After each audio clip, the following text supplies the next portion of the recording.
What's up, everybody? It's Friday night, and you know what that means. It's time for an all-new Socially Awkward Studios. We got your dude, Steve-O. And me, I'm your boy, Froyo. It's Friday night. The drinks are tight. Let's have some fun.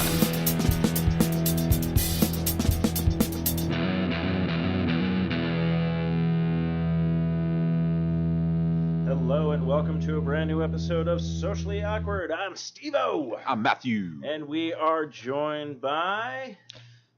Josh Silverman, Constantly Calibrating. We got the... And we have a new... Oh yeah, I'm here too. I'm Justin Stanley, also from Constantly Calibrating. Yeah. Yo! So we have a like a 2-on-2 show right now going on. This is the first in our 2v2 fight that we're going to be starting slowly over, Oh, are we? building. Okay, that's better planning than I have. I was just all like, okay, works for me. So we are back with Socially Awkward. It's November. We're getting towards the end of the year, so that's kind of crazy. And of course, if you want to find us on the Facebook and all that good stuff, you go to sociallyawkward.com, 4radio.com, Facebook, Twitter, Spreaker, iTunes, Stitcher, Zune Marketplace, BlackBerry Podcast, Blueberry Podcast, Mirror Guide, Double Twist, YouTube, Swell Radio, and Player FM. Remember to breathe, man. Yeah. A few of those things sound like really weird sex position. Like, Double holy- twist with just... Oh man, I think can we make like an socially awkward like sex book or something like that, like the Kama Sutra or something? Not Too much work, dude. Too much work. Yeah. Well, no, we'll just send it over to other people to do it, and then it'll never get done. And then, look, I don't really care because listeners are not even going to call me out on this shit. I have how many shows on the network, and no one calls me out on my shit, so I don't have to worry about it. I always say that. I'm like, hey, listeners, if you want me to do this, and they never do, so I'm like, I can do whatever I want. What he means by that is we're everywhere on the internet, and you can find us through all your major podcast directory needs. And also, don't forget to check out Revenge Lover Designs, illustrates and designs that fit your personality. For samples and inquiries, please visit revengelover.com. I know, Matthew, did you see the new poster? I got that from Arcade Blog, which I'll touch upon on the next episode of Arcade Bros. But yes, before we dive into the show and everything we need to talk about with our great guests and everything that, Matthew and everybody, of course, we always ask this question, what has everyone been up to this week? So, Matthew, do you want to start, or should we go with the guest first? I'll start because it'll be All quick. right. I slept on my neck wrong, so I've been dealing with a crinked neck all day. Was that just last night? Yeah. So that's been fun. I can't really turn to my left. Kind of sucks. So I'm done. Good week. So you're like Michael Keaton when he's into Batman, so you just have to... Yeah, exactly. What? What, Rebecca? It'd be nice if I could back up. And you talk, like your voice You have to changes talk all of a like sudden that. too. What's wrong with Matt? You talking like that, or not? You mentioning with you the crick in your neck remind me of a buddy of mine, Dean. I don't know if you remember Dean from high school, but the first time he smoked some of that marijuana. He was in Flagstaff. He's like, man. Prop 205. Oh yes. So our buddy Dean would always talk like this. He'd just be like, "Whoa, man, okay? When you freaking go to the mountains, man, that's where the javelinas will be." Not kidding. I do that impersonation to people who know Dean, and they're like, "That's dead on. It's scary." It's Dean. But Dean was telling us a story, and he's like, "Man, I'm never freaking smoking weed again, okay? I was trying to get to the Walmart, man, and I, like, passed the freaking, like, entrance, like, 4 times." And we're like, "Why?" He's like, "Man, I couldn't freaking turn my neck. I had to turn my body, and I kept missing it." And he always snaps. Yeah. Like, that's his thing or whatnot. All right, well, sorry. Put some ice on it, some icy hot, maybe. I took some Tylenol a little bit ago. So. Okay. So my week has not been really eventful, except I'm starting to. Okay, either I'm blacking out. Okay. And not due to drinking, which is really scary. I can't seem to know the concept of time anymore. Okay. Josh was hitting me up and he's asking me stuff last week for the stuff they're going to promote tonight, and I'm like, "Yeah, I don't know, man. I gotta figure out." He's like, "No, it's next week." I'm like, "What?" Like, I literally had FanFest the week of Halloween in my head, but it was the week before. And then I had your thing last week, but it's tomorrow. Mm-hmm. So I have no idea what's going on. I'm going to tell you again, man. Get a calendar. Well, as you can see, the calendar helped us today because I was able to do stuff. I actually went through my calendar and it had like all these notifications, like 149 of shit that I haven't done in years. Oh my gosh. I was all like, wow, I should really start kind of embracing technology these days. So yeah, that's been about with me. But let's bring it to our guests. What have you guys were up to? And tell us a little bit about what you got going on. Do you want to start, Justin, or you want me to go in? Man, my side excited. I've been working. Yesterday, like I only got like 3 hours of sleep before I worked the day before, and I like went 24 hours without sleep because I didn't sleep for the flight. Mm-hmm. Of course, I couldn't sleep on the flight, so I'm loosely here. Where'd you flying from?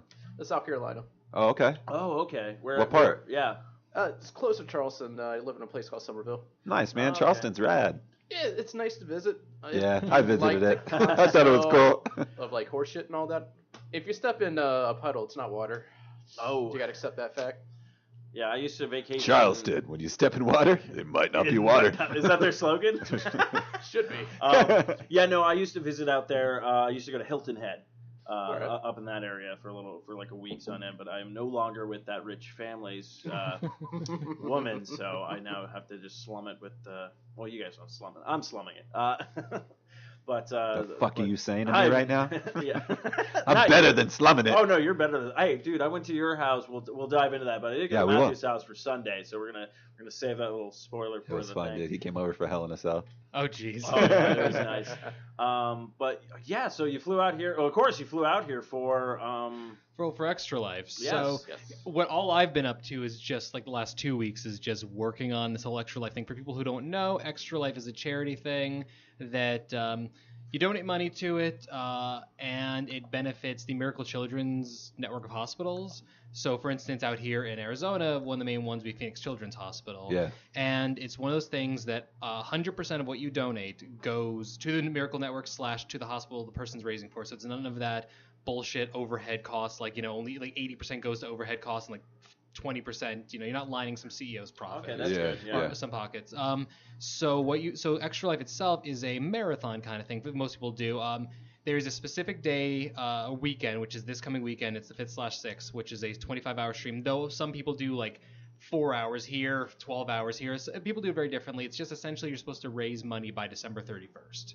And you can start as early as January 1st. It's just this weekend is just essentially the set time where if you go on Twitch TV, there will be 10,000 streams going for the most random shit you can imagine, and we will be one of them. So No, and that's cool. Now, is this the first year you guys are doing it? yeah, this is the first year. We have talked about it since the inception of Constantly Calibrating, but it's usually one of those things like the first year it was, oh, Extra Life is today. We should have looked into that. Or Extra Life's in a week.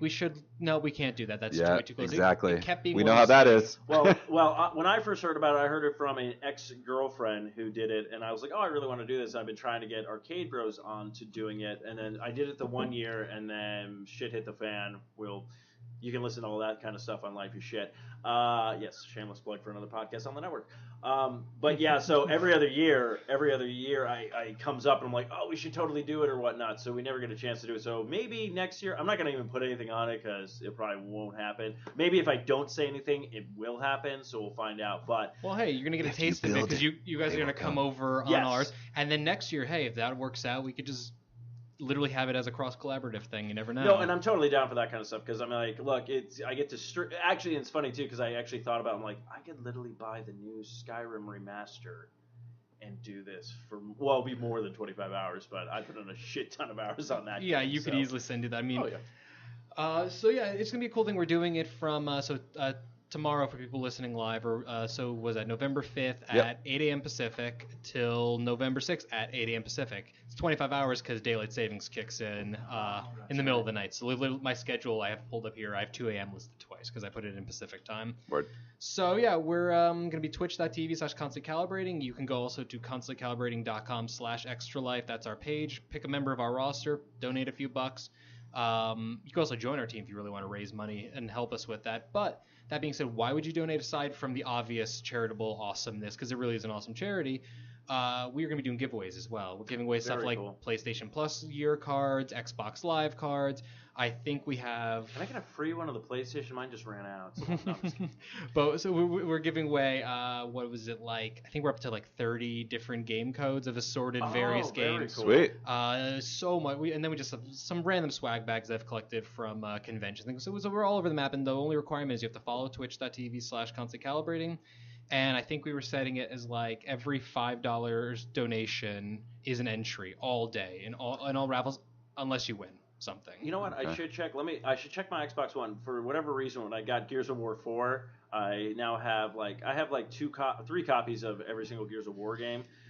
So we're gonna give away, I know, 4 of the games when I got the game for Arcade Bros, and then Xbox sends me an email and they gave me Gears of War Judgment and 3 again for whatever reason. But I'm like, I already own like how many? So if you want, I could probably take a picture of those because I haven't done anything with them because I already have them. But if you want to give 2 of those codes away for 2 free games, yeah, we could add that to. I could donate those. I'll take a picture of the code. Codes, yeah. I'm like the word for the thing that you're talking about. Yeah, that's perfectly fine. Yeah, and they were donated by Arcade Bros. Yes, there no, you go. you would essentially we would call that out absolutely with any requisite information, and if you guys are on the stream, like we could give it away actually while you were there as well. Oh, okay, yeah. We could do when we figure out those kind of time things. Definitely. Let's do it right now on air for everybody to listen to.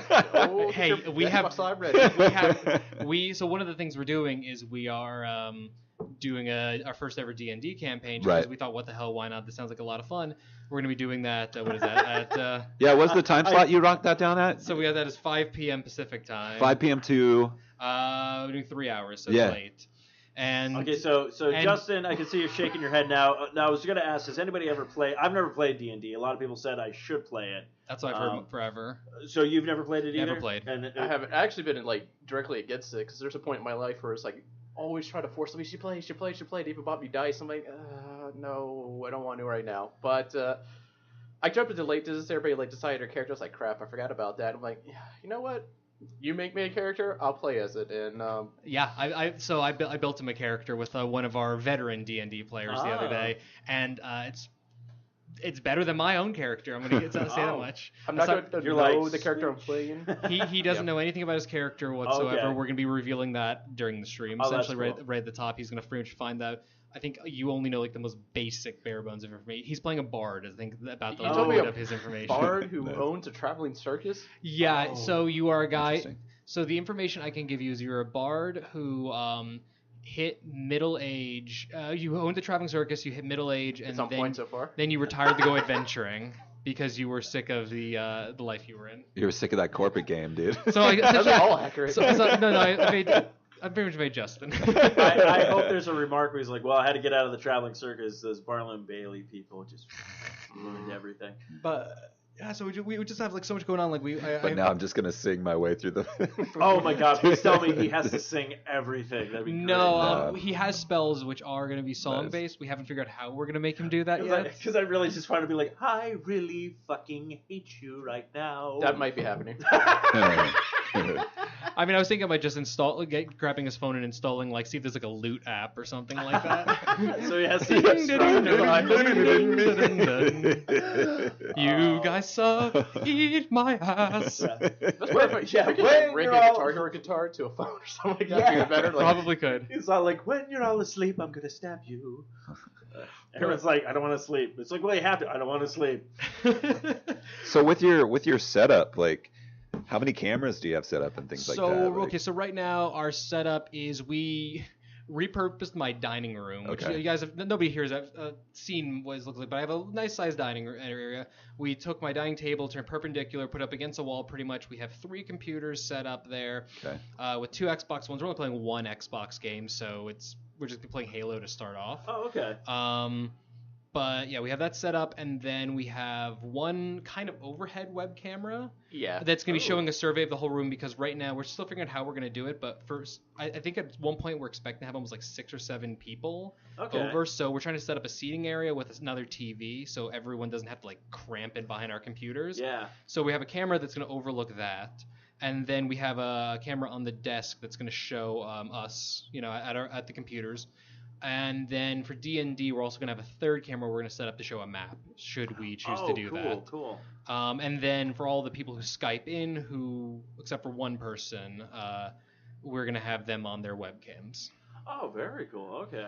And, we're going to have guests like local cosplayer Itty Bitty Geek. I'm going to throw her in the bus in case she's Annabelle Martinez is supposed to be coming over, but we haven't solidified it at a time yet. Okay. So, and then like a few now other she people. has to. Now she has to. Yeah, you heard it here, and usually when it's on our show, it's the truth. I might have to pick your brain about an overhead camera, because I have been thinking about doing like certain shows, like when we do it live. Some people are like, let's see a webcam. I'm like, I don't know if we'd be that interesting, but maybe if we had one like in the corner where it's we're not really focused on it.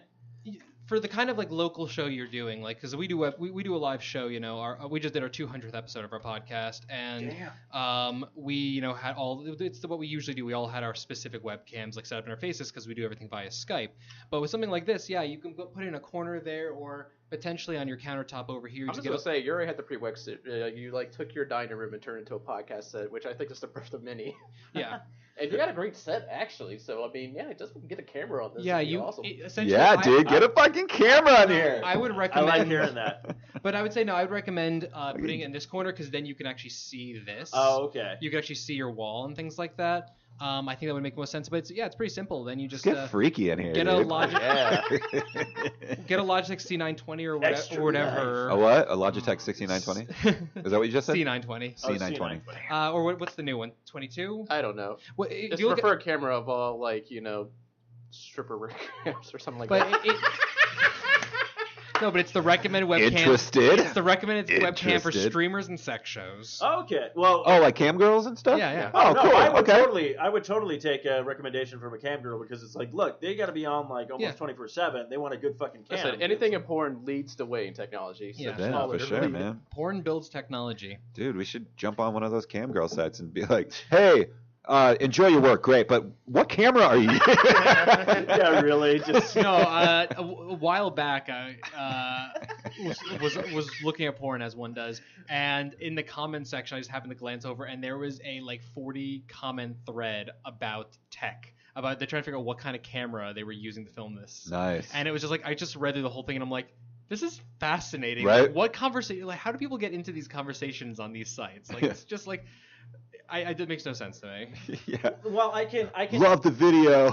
I can see where they get into those conversations sometimes, because sometimes I get really into the tech stuff or something else, so I'll be asking someone a question, and right off the bat somebody might think I might be trying to be like, oh, let me get your number, let me hit on you or something, but I was like, oh, where'd you get your cosplay, where'd you get this thing? And the girl's all like, look, I'm married. I'm like, okay, great, awesome, Question still applies, but where'd you get your so there is some of those things, but I can totally see I would probably do that, being just bored, and be like, chem girls just on, be like, that's a really good picture, is that HD, is that 4K, or is it Yeah. She's like, do you want me to take my clothes off or not? I'm like, in due time. Do I have to pay for it? Yeah. Yeah. Yeah. Oh, you can that. leave them on. I'm good. Yeah, I'm good. I'm good with the conversation right now. That is really kind of cool. So yes, I'm a huge. I love charity, and when I heard about this charity, Extra Life for Kids, playing video games and just racking up money just to give to foundation stuff, I'm like, that's something I can do, because everyone's always like, go on a march, and I'm like, nah, seems a little far. Yeah, this is essentially our venture to seeing if we could pull something off like this, and then I want to look into working with other organizations like StackUp.org. They're a military charity. Oh, cool.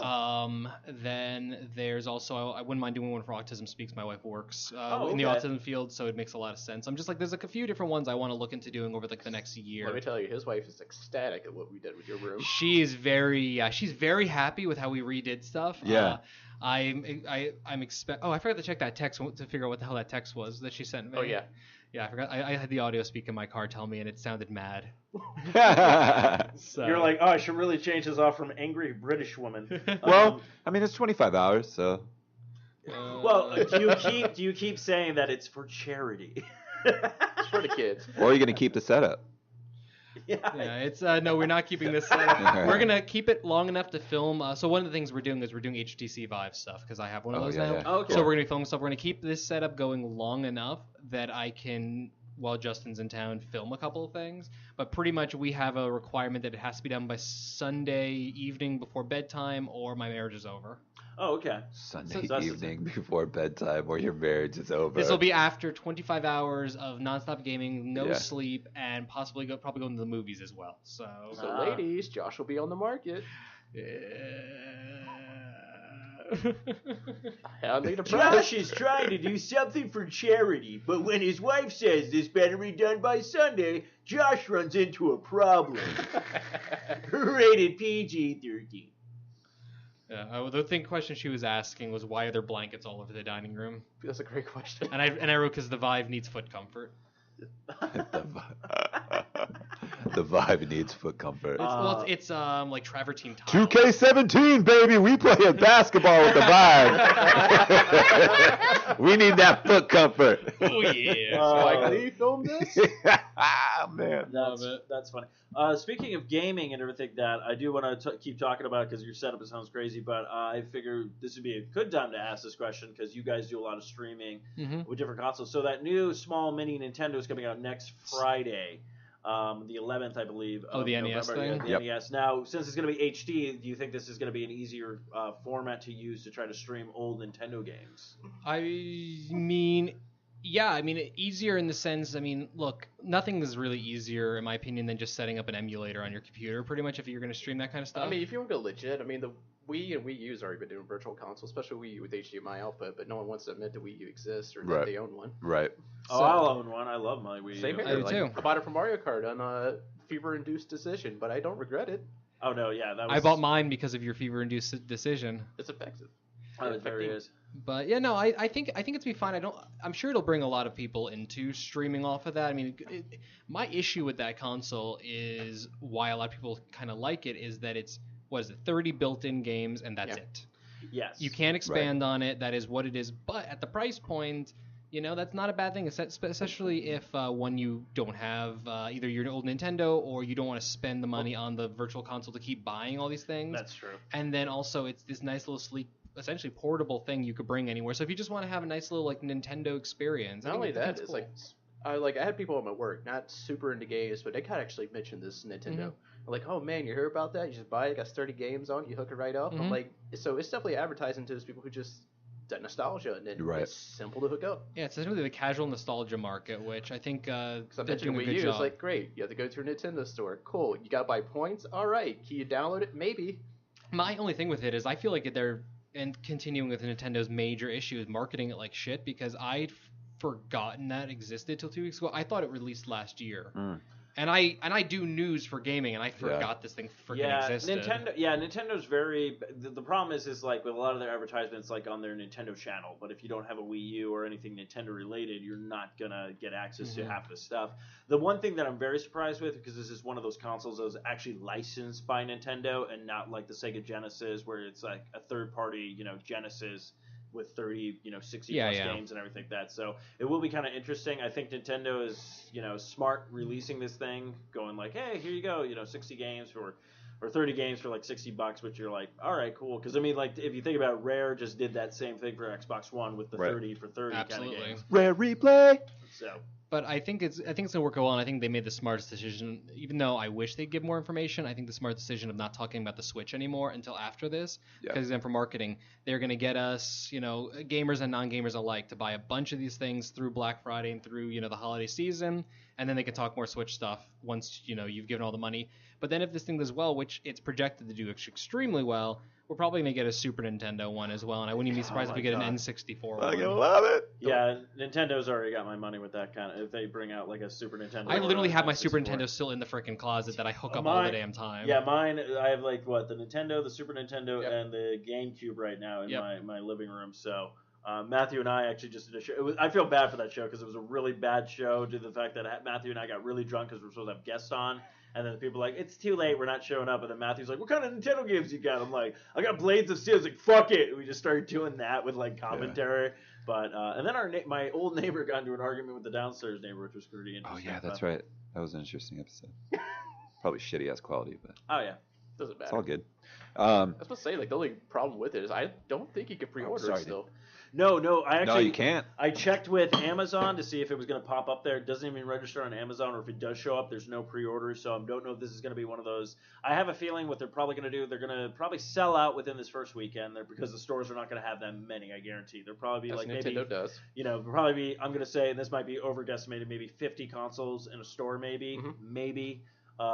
And then they're going to wait till Black Friday to, oh, here's the next shipment. They did the same thing with the Wii when that came out. They released that, it sold out, and then they kept they basically like, look, we already made our pretty much profit margin for the year, so I think they're just going to do that. And then before you know it, you're just going to walk into the store one day and they're just going to have a shit ton of them because they just were like, and Nintendo's like, here, take as many as possible because they've been flying off the shelf. So, which they've also pretty much kind of predicted with the new system, the Switch at this point, where a lot of people are like, I think this is going to sell out. Nintendo's probably going to play the same game, which is going to be weird because the system's coming out in spring. Which I don't know. I can't remember if a console's ever come out in spring. Usually they come out towards the end of the holiday. I'm trying to remember the last time a console came out in the spring. I mean, other than consoles, I can't think. I mean, I know handhelds have in the beginning of the year, but I can't remember a home console, at least not in the last decade. I want to say maybe the 360 did. 360 at some point, was but I can't even November. remember. That's what I thought. Okay. No, because I can literally remember my entire experience picking up the 360. Were you able to get like the legit one that you wanted? No, yeah, Okay. no. I pre-ordered it well ahead of time, and then I was in the middle of what was called a spin group in Star Wars Galaxies, which was essentially you went out into the wilderness of one of the planets in the game, and everyone just used area of attack things over and over and again. And I just clicked /follow on my then girlfriend, now my wife, and I left for an hour and a half to pick up my console, picked it up, came back, and just went right back to playing that. And didn't even turn on the console again for like another day because I just stayed up all night. 2.5 months. That sucks, dude. Yeah. So back to the way you stream. So now Thank you. I have an Xbox One, and occasionally I jump on Twitch and I broadcast on Twitch, but it sucks. Like it's really bad. So are you guys using an external streaming service?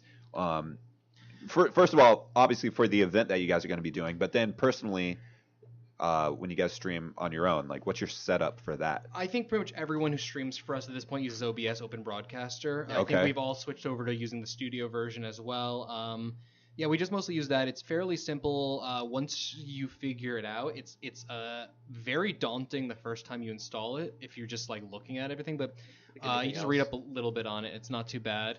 But you mentioned consoles. As far as how I stream consoles, I think most of us do. We use external capture card. I'm using Elgato right now, and then I hook that. Okay, to my computer. I've heard of that. Yeah.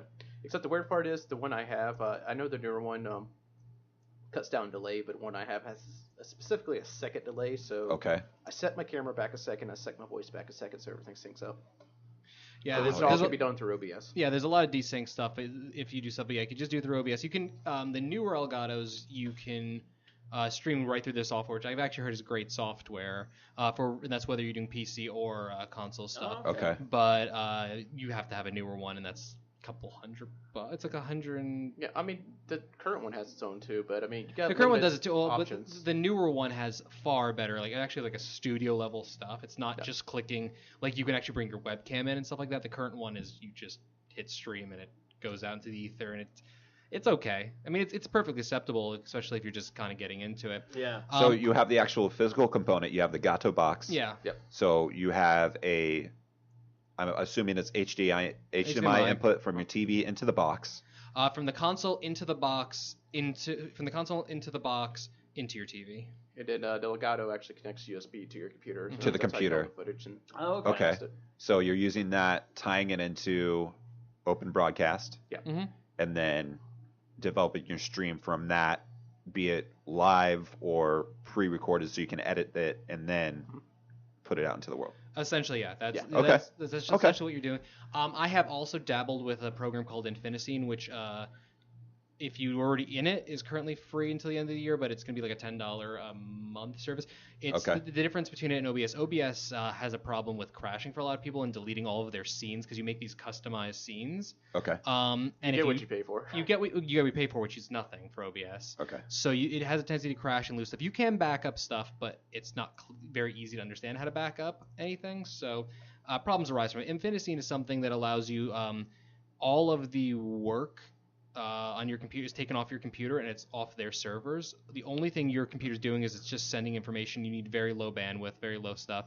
Okay. So that's essentially much what you're paying for. And then the whole entire program is a browser window where you create all your scenes and you operate it on your phone. I have messed with it, but Ooh, interesting. my current new computer, it's not recognizing my sound inputs correctly, so we can't use it for the stream. Okay. I was trying to get a sponsorship with them until I realized I couldn't get it working. So we're just Okay. using OBS for Okay. all of our stuff. And then we have my main computer, and then my old computer is going to have everything set up on it for a backup. Got it. Okay, yeah, it's Okay. just funny. Yeah, so Aaron Gallows from one of our podcasts as well as listening in. He actually was looking up OBS earlier in the week, and I just asked him like what he was looking into doing with that. So hopefully he gets back to us. But hopefully he gets some information because obviously I know Matthew knows.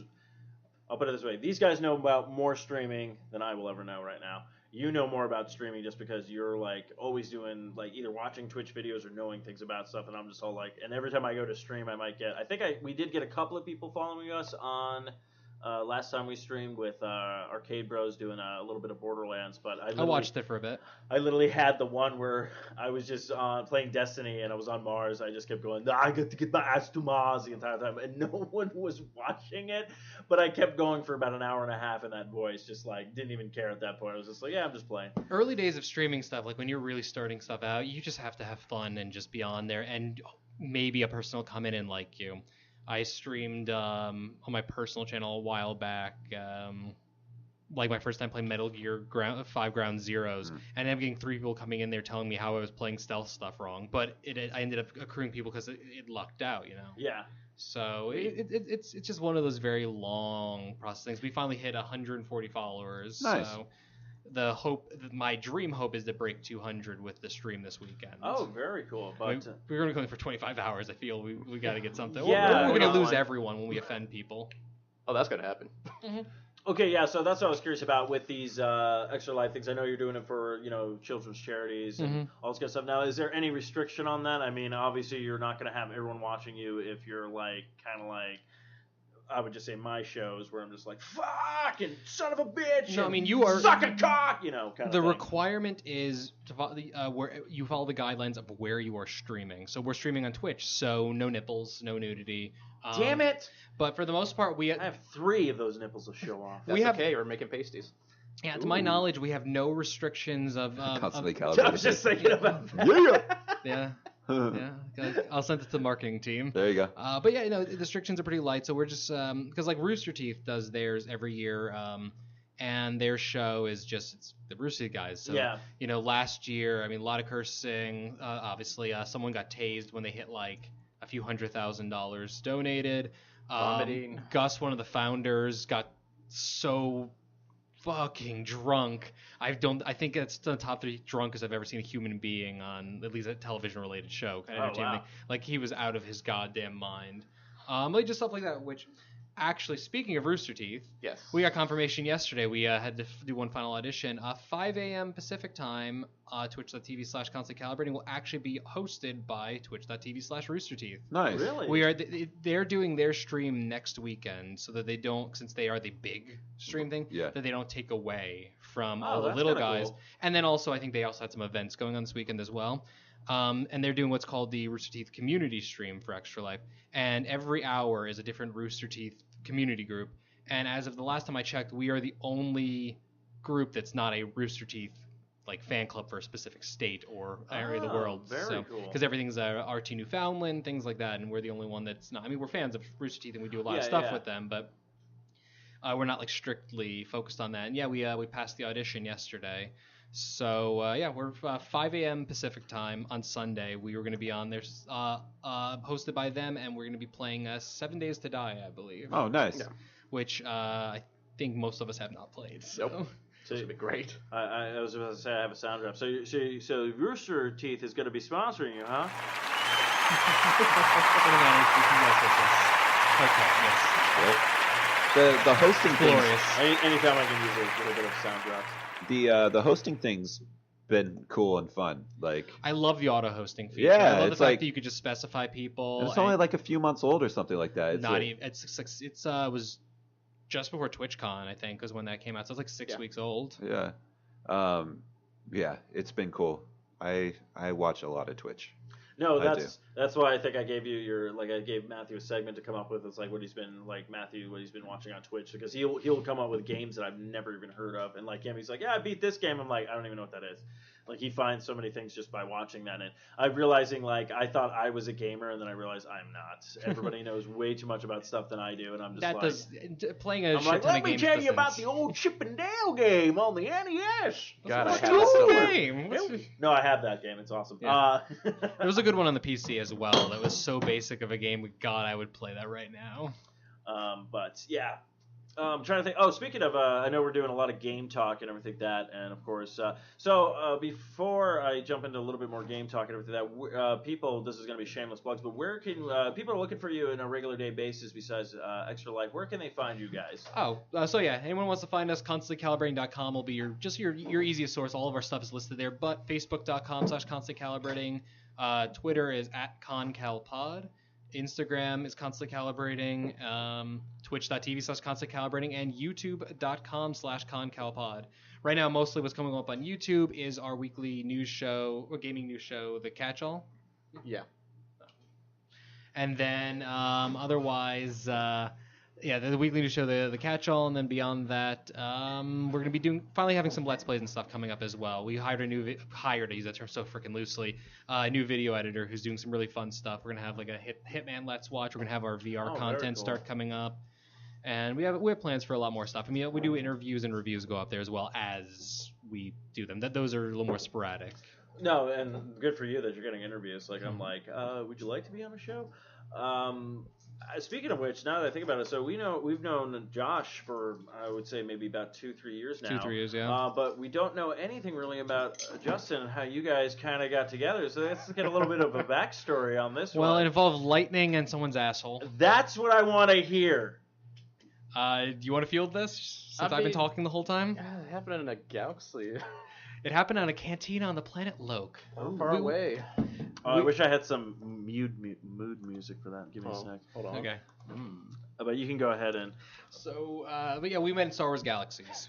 As the long and short of it, I was playing that with my then girlfriend, now wife, and I think we both hated each other when we met him. yeah, we were both friends with this one entertainer chick. An entertainer was a class in the game back Okay. then. You essentially was Or man, we really don't know. Well, I talked to her actually once. Okay, good. So I. It's good to know that. Jay Lee I never spoke to, which was the other person. Yeah. So yeah, we met in this cantina, and There we go. our eyes met across the room. Oh, they connected so well. They connected. Laser focus. Yeah, and He just walked over to you and was like, "We don't serve your kind here." He doesn't like you. yeah, well, we met, and we just hung out essentially with the same group, and then I don't remember what happened. Like a bunch of people we knew in the game started role playing like a Jedi Yeah. council thing. And We actually kept the game going longer than it should have. yeah, we kept that game going way longer than it should have. We kept it going for a while there, and then I don't know, we just became friendly, and we got in a conversation. Well, we got in a conversation one night trying to figure out if it was possible with the animation to bow in the game /bow, if you could spin around and shoot force lightning out of your ass. Ah. Mhm. And we spent 3 hours trying to do that, I think. And this, for reference, didn't record it. This is before you did stuff like that. Like we may on one of our computers have screenshots at best because this predates that kind of stuff. I'm digging for them. But yeah, it was like one of those things, and then we became friends because my mom died while I was playing that game back in 2005. And not literally while I was playing, but I was into the game back then, and then I got really depressed on New Year's. Charnel was hanging out with friends before coming over to me, and Justin and I were hunting crate dragons. Not just crate dragon. I thought we were like hunting a rogue drop on Mustafar or something. Yeah, like that. well, we did that too, but the crate dragon thing, and then he just ended up like letting me just go off pretty much about like my depression, Oh, wow. about this whole thing, and then yeah, we just ended up bonding. We followed each other back and forth from MMO to MMO to MMO. Oh, cool. He ended up coming to visit us finally in like 2008. We dragged him to Disneyland like like almost right after he landed. So like literally, his now wife pops on bed and I'm like, what? It's like, you want to go to Disneyland? I'm like, really? Literally, she opens his door to this person we know in line, but like literally opens the door to the guest room, just hops into his bed, says, "You want to go to Disneyland in an hour?" Because I had accidentally said Disneyland to my wife. And, Oh, yeah. And yeah, we had to go. For reference, we'd also just adopted our first dog the day before. Oh, wow. Yep. So yeah, we literally we decided we were at Disneyland, and then had to, on the way to Disneyland, just stop off my other one and say, "By the way, we got a dog. Forgot to tell you. Can you watch it for the next 3 days?" Nice. Nice. Because we're pieces of shit. Oh yeah. That was it just evolved from there, and Oh, then that's really cool, though. ups and downs, stuff like that. He lived with us for a little while, and then finally brought him into constant calibrating. He was actually the one I wanted to start constant calibrating with, Okay. but we were not in a good place in our relationship back At then. that time. Yeah. So he was supposed to be the third person of our group, so we were in a good place. Was But- it more like, hey, I'm thinking of fuck off? All right, not yet. Close. No, that's the level of anger that was there, but we're too passive aggressive to ever speak about those kind of things.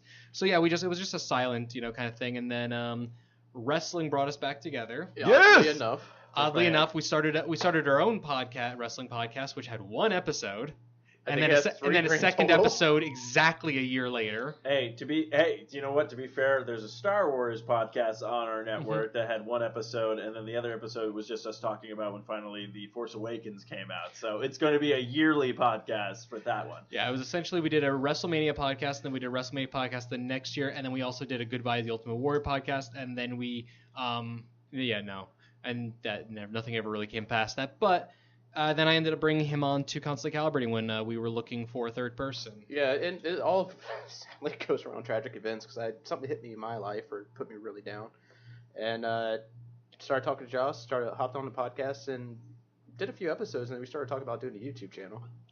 Yeah, Justin was officially the impetus for that. It was really funny when we lived together before the days of Let's Plays and things like that. Back in like what was that, like 08-ish?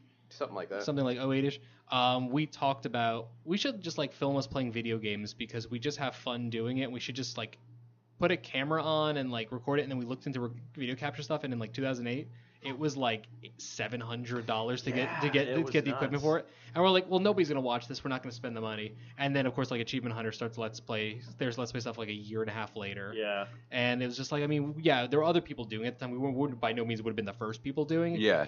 But it was No, one of yeah. the things like shit. Like we should have just spent figured out how to spend that money, and we would have been so much further along. But everyone has those, No, moments. Absolutely. I understand with that because my brother actually he did something. He was over at my place and I'm gaming. I'm playing like Mega Man 2 or something like that on like the Wii U, and I'm going through trying like, how do you beat like I'm trying to remember like the combos of what beats what and stuff. And then we came up with an idea called Backseat Gamer.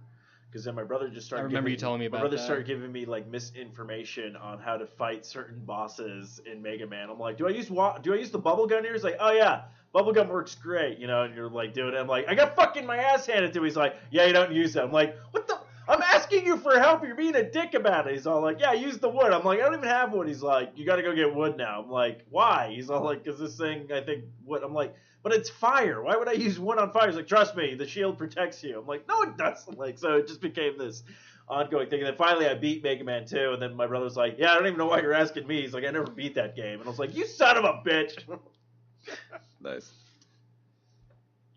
Yeah, that never got off the ground. But it was an idea that, like, but then it's that thing where you look into stuff, you're like, this is super pricey. But I think now with everybody doing it and the means of being it so easy, a lot of people knew how to make. It's like with every console that comes out, when the first one comes out and then they make like the smaller version of the console, it's a lot cheaper. It's always the other case. I mean, just look the VR stuff. I mean, the second generation is going to shave off a lot of money off of that. Right. We'll probably, I don't think the second generation necessarily, but by the third generation of VR, we're not going to have these horrible link boxes on them and like the cables attaching. We're going to probably have Company of cables. Yeah, we're a lot of cables. It's ridiculous. So curious about that. So I know the VR came out for the PlayStation. Has anybody tried it? He owns it. I own one. Oh, you own one. Okay. Now, like we keep saying, like I can't really judge anything because until you're not going to know what it's like until you actually play it and stuff like that. Now, what is your experience with it so far? Is it something that they still need to kind of improve on, or do you think they're like, this is going to be the future? They definitely got to improve on it, but I don't think it's a gimmick. It's here to stay.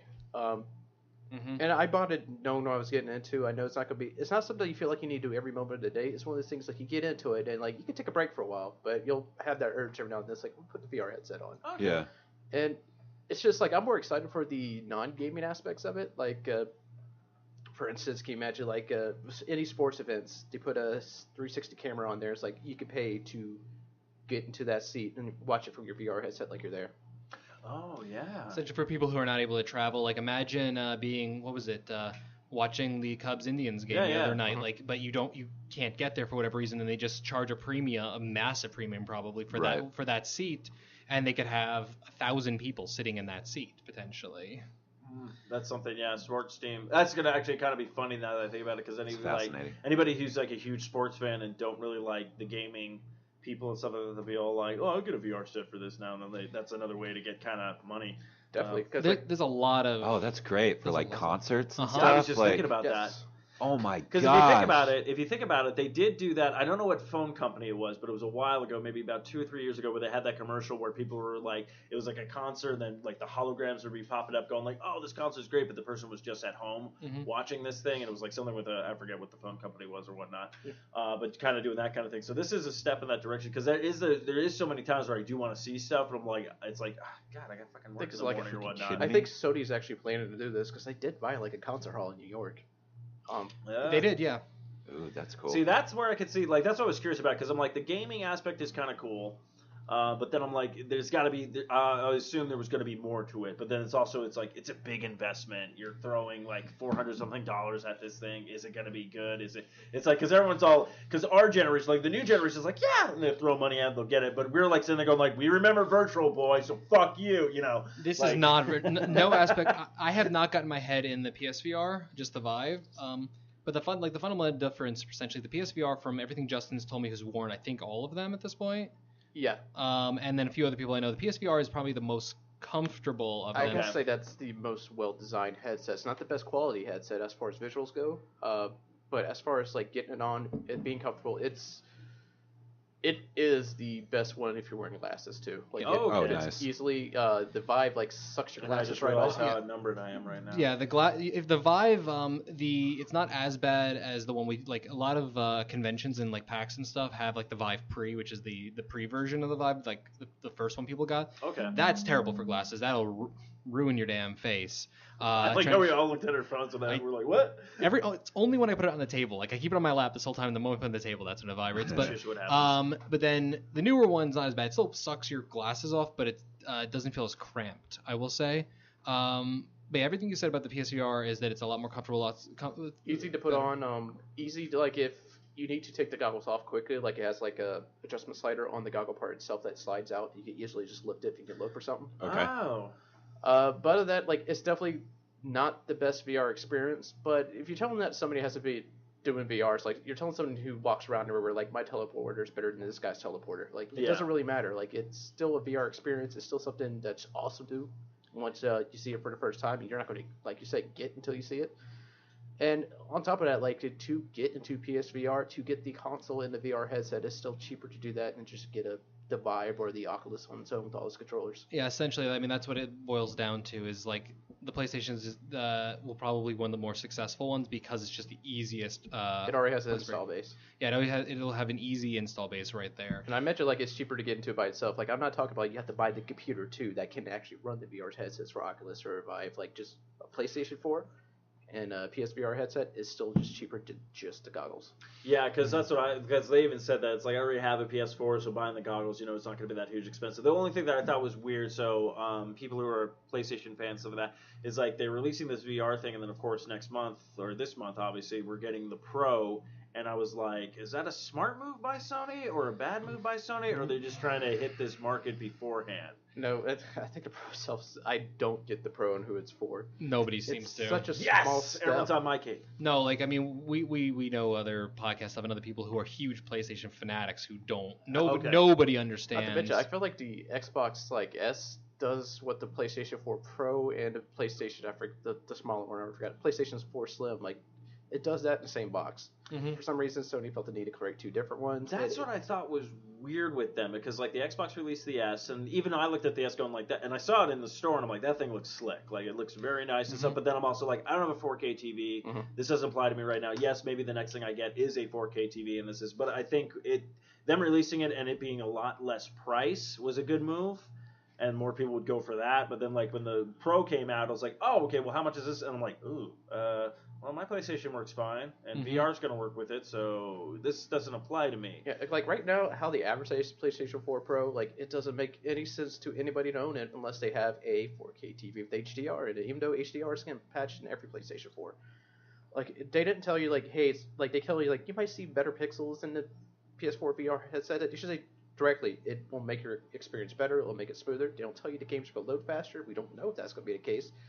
But they can tell us that. Like, if it makes your games load faster, if it makes the experience better for PSVR, if it makes games just function better, like, I don't know why they didn't capitalize on that. They did mention they're going to do two different modes. Like, there is a PSVR compatible games, which, not VR, sorry, PS4 Pro compatible games, which they already got a good list, but there's no reason for like the average gamer to get it as far as how they explained it. Yeah, I was always curious about that. I just thought it was a weird, like, and me, it's like, I'm not into marketing or anything like that, but me was like, you're going to release this VR, you're going to be ahead of the game. People, I mean, PlayStation's already, was beating out a lot of the consoles throughout the, the past year since it came out. And then now you're throwing this Pro out there, and it's like, okay, you have a bunch of people who will trade in their PlayStation 4s to get this Pro, but they even like newcomers, because a lot of people were like, I don't even have an Xbox, and I like the S, so I'm going to get that. So a lot more people bought an Xbox S, and especially, I think Xbox did it smart where they're like, here's the S, and oh, guess what's coming out next month? Gears of War 4, one of our big, huge games, kind of thing. So I think Xbox, Xbox has been catching up since their big, E3 announcement, a few years back where everyone's like, fuck Xbox, kind of thing. But yeah, I don't know. I know PlayStation's going to be fine. Like, this won't hinder them, but I just thought it was a weird, like, move on their part. After hearing what the Scorpio does, with the Scorpio actually sounds like a new system and not like a small step. I can't believe Sony actually just went ahead with the PS Pro. I thought they were holding back to probably rethink their plans, but I'm pretty sure everything was locked in by the time they heard about the Scorpio. I'm wondering if they did what kind of like they did, like Xbox did to them, what they kind of did to Xbox at that E3 conference. Because PlayStation, all their stuff beforehand was all like, oh yeah, no, you have to buy a game, you own that game, you can't lend that game out. And Xbox is their press conference, they're like, okay, look, we're going to be exactly like PlayStation, like in their heads, they're announcing everything. Next day, PlayStation comes out, goes, yeah, we're not doing that. And everyone was all like, oh, and like kind of trolled Xbox. And Xbox was like, fuck us, we got to do stuff. So I mean, but Xbox has kind of made that up with backwards compatibility, which I think is an amazing idea. I really hate that the fact that I want to play old PlayStation 3 games that I have, but I still have to keep the PlayStation 3 for that. Yeah, and then I gotta say that Xbox, Microsoft and Joel do a great deal of like you own that game when you buy it, and you can carry that game with you. Like you log into your Xbox every few weeks, you'll see a new game pop up saying, "Hey, you can install this." That's been in your previous library, so that's awesome. I still can't believe like PS3 games aren't compatible, except I guess that's because they're trying to push.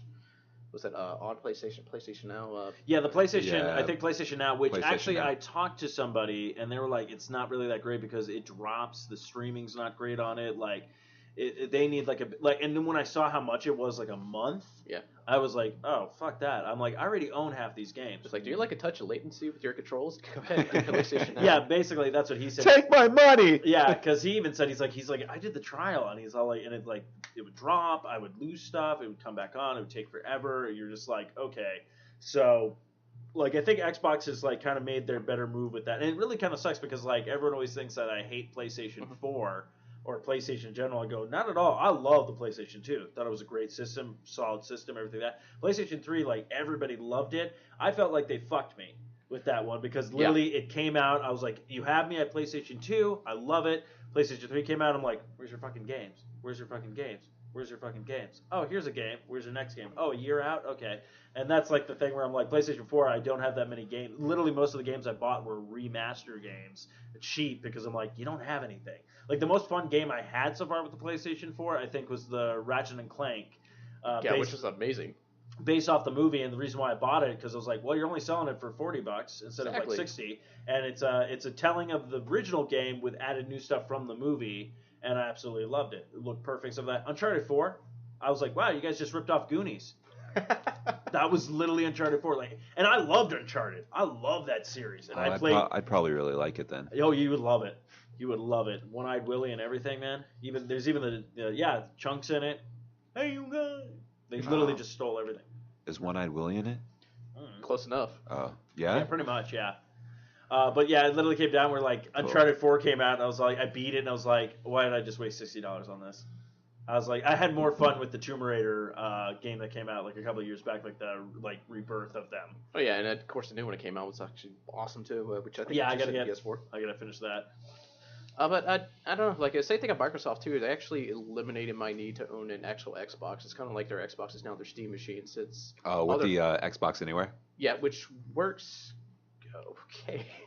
It works great when you get it set up, but the problem getting it set up, it doesn't really tell you what you need to do. Like, I didn't know I needed a new edition of Windows 10, which you can't get by just hitting update. You have to hunt it down and like, oh yeah, download the anniversary update. So I think now it's pushing out to everybody. And then you have to have the latest drivers, you have to have the latest Windows, and then maybe you can download it from the Microsoft Store. Which is the other problem. You have to do it from the Microsoft Store. But after you do that, when it's all said and done, you can play a game on your Xbox One. When you're done with that, you can decide you want to play on your computer. You go there, it will sync your data, and it will start right where you're at. Yeah. Oh, that's kind of cool.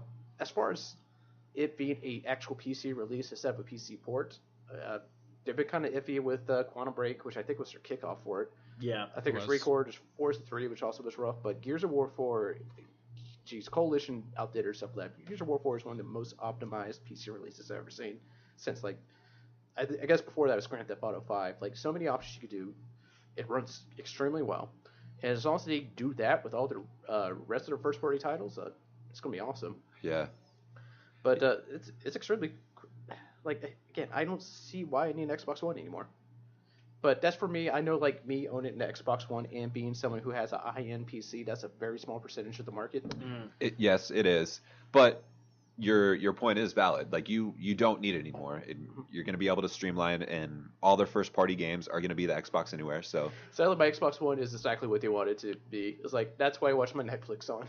I stopped seeing the need to own an Xbox One about 2 months after I bought it, and I had a day one edition. Yeah. So, but that being said, now I can download all. I guess there is a reason now. It's like it's my main Xbox platform. I can download all my 360 games and start playing, or at least most of them. Yeah, true enough.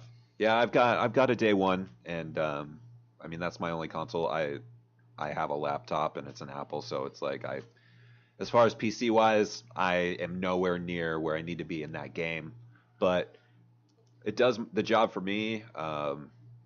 Unfortunately, there are some like first party games on PlayStation, because I was a PlayStation guy, that if I want to play them, I gotta shell out the money. Like, God of War 4 is coming out, and it looks freaking amazing. That's like the only game I'm looking forward to right now on the PlayStation. That's definitely the big one. Is God of War 4. That Days Gone's looking interesting, at least. Kind of confused. Yeah, I'm intrigued by that one. Days Gone. I'm intrigued. It's how many zombies can we fit on the fucking screen simulator? Like, no. That's Days Gone, right? That's or you're thinking of Horizon Dawn. Horizon Zero Dawn. Horizon Zero Dawn is looking good. I'm thinking the one with Norman Reedus. Oh, you're thinking about Silent Hills? No. He's thinking about the one with the baby. Oh, Norman's fetus. Yeah. You guys know what I'm talking about. Yeah, the Hideo Kojima, why Yes. are you showing this? I can't wait till Yes, the Video exactly. Game Awards where we get another. Absolutely pointless He'll 3 explain minute more thing. about his logo. It's fine. Yeah, no, he'll explain the logo and why he combined these 2 symbols to make this symbol and then throw a third symbol. That was funny. I feel like it was he's like, just- and the logo unveil, and it's like, I like. sweet, I man. decided It's like Kojima's a, the it's ultimate. a skull and like an troll. astronaut helmet. So you went to University of Advancing Tech to talk to a freshman and they threw that together for you? I'm waiting for him the next time to be like, oh, what I did is I took a light bulb and a fish, and it's like, wait a minute, that's the Mr. Sparkle logo. What the fuck are you doing here? Oh, Mrs. Sparkle. Oh, Mr. Sparkle. I do enjoy the Video Game Awards, though. I think Jeff does a freaking great job, but that's like his baby. It's his passion Yeah, project. Kojima's going to be there though, because Jeff was giving eulogies when Kojima was let go from Konami. No, they're BFFs. Yeah, definitely. Actually, speaking of, I know we're talking really game heavy on this stuff, but I figured why not? Because that's what you guys are doing for extra. Matt and I life. can go talk wrestling if you want. Oh no, we'll be diving into that, the wrestling. So, but what I wanted to, before we dive into that, because I'm not sure how long I have you guys for. So, Like 20 minutes. okay. We'll touch upon this real quick. This will be really easy. So, holiday season is coming up. Of course, a bunch of games are coming out. What are you most excited about game that you probably will pick up day one? And you just have to name one game, what you're interested in. So It's something coming before Christmas, essentially. yeah, basically, I would say what's coming out within the next 2 months. Okay. That you're excited for. That you're like, hey, I saw this at E3. I'm happy that it's coming out. What are you Shoot, I have to looking forward freaking remember what comes out. Well, that's fine. Nothing. Nothing. I have no intention of picking up any more games at this point, to the best of my knowledge, unless he points out something I'm forgetting, which is possible. I do tend to forget a lot of stuff. No, my last... I have interest in Watch Dogs 2. It looks interesting. I was burned as shit. But I was burned by the first one. We were all burned by the first one. I love playing 10 hours. I seriously have, not even a joke, I think I have 10 hours of playing poker in that game, and maybe 2 hours doing anything else. And the reason why I think the game failed is the character. He's not likable. I've heard the new one is likable. Ubisoft did great marketing. They had a bunch of different Let's Players come out, and I watched a bunch of different Vantage Plays. I watched Funhouse play it, I watched Achievement Hunter play it, and I watched Kinda Funny play it, so all from the Let's Play family. And they all did such diametrically different things that it showed a versatility of the game that was actually really fascinating. It was probably one of the best marketing things I've seen, because it just showed a bunch of different personalities playing this game in a bunch of different ways, and it actually, that's what sold to me on it too, and I think it was Max Scoville from IGN's talking about it. It's like, yeah, I went to the park, I called the cops on just a park musician, and then I also called the gangs and told him he was a snitch, and I watched the gangs and the cops come and start having a shootout. Oh, see, okay, stuff like that. Yeah, you say shit like that, I'm like, I'm back in. But yeah, no, I think the character was, and I think Aiden Pierce. Yeah, I'm wondering. Yeah. I'm wondering if it was I was wondering if it's UBI software. Because you invested some time with the game. I wonder if it's UBI. I wonder if it's UBI software going like, look, we have a new idea. We don't know how it's going to take. Let's hype this up, push it back a little bit, because the same thing happened with Assassin's Creed. But then again, I loved Assassin's Creed. Yes, granted, the second one is a really great game. I love the original. I think it's tedious as hell, but I enjoyed that aspect. I enjoyed the story, yes. And I think Ubisoft does have a history of their first game.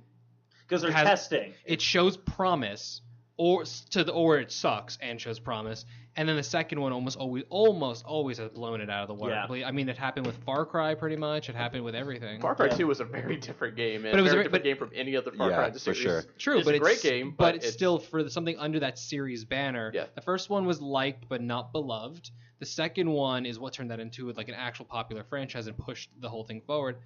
But off Watch Dogs, I just picked up World of Final Fantasy, and he picked up Dragon Quest Builders, and those are two of my top things for the end of the year. After playing them at PAX West, but yeah, I'm trying to think because Dishonored's coming out, but I could give two shits about that. See, this is the thing. I hated the original. Well, this is the thing. I picked up Dishonored, started playing. It was like, what the fuck? Like, what's going on? And then I realized, oh, you're going to play this game a few times through.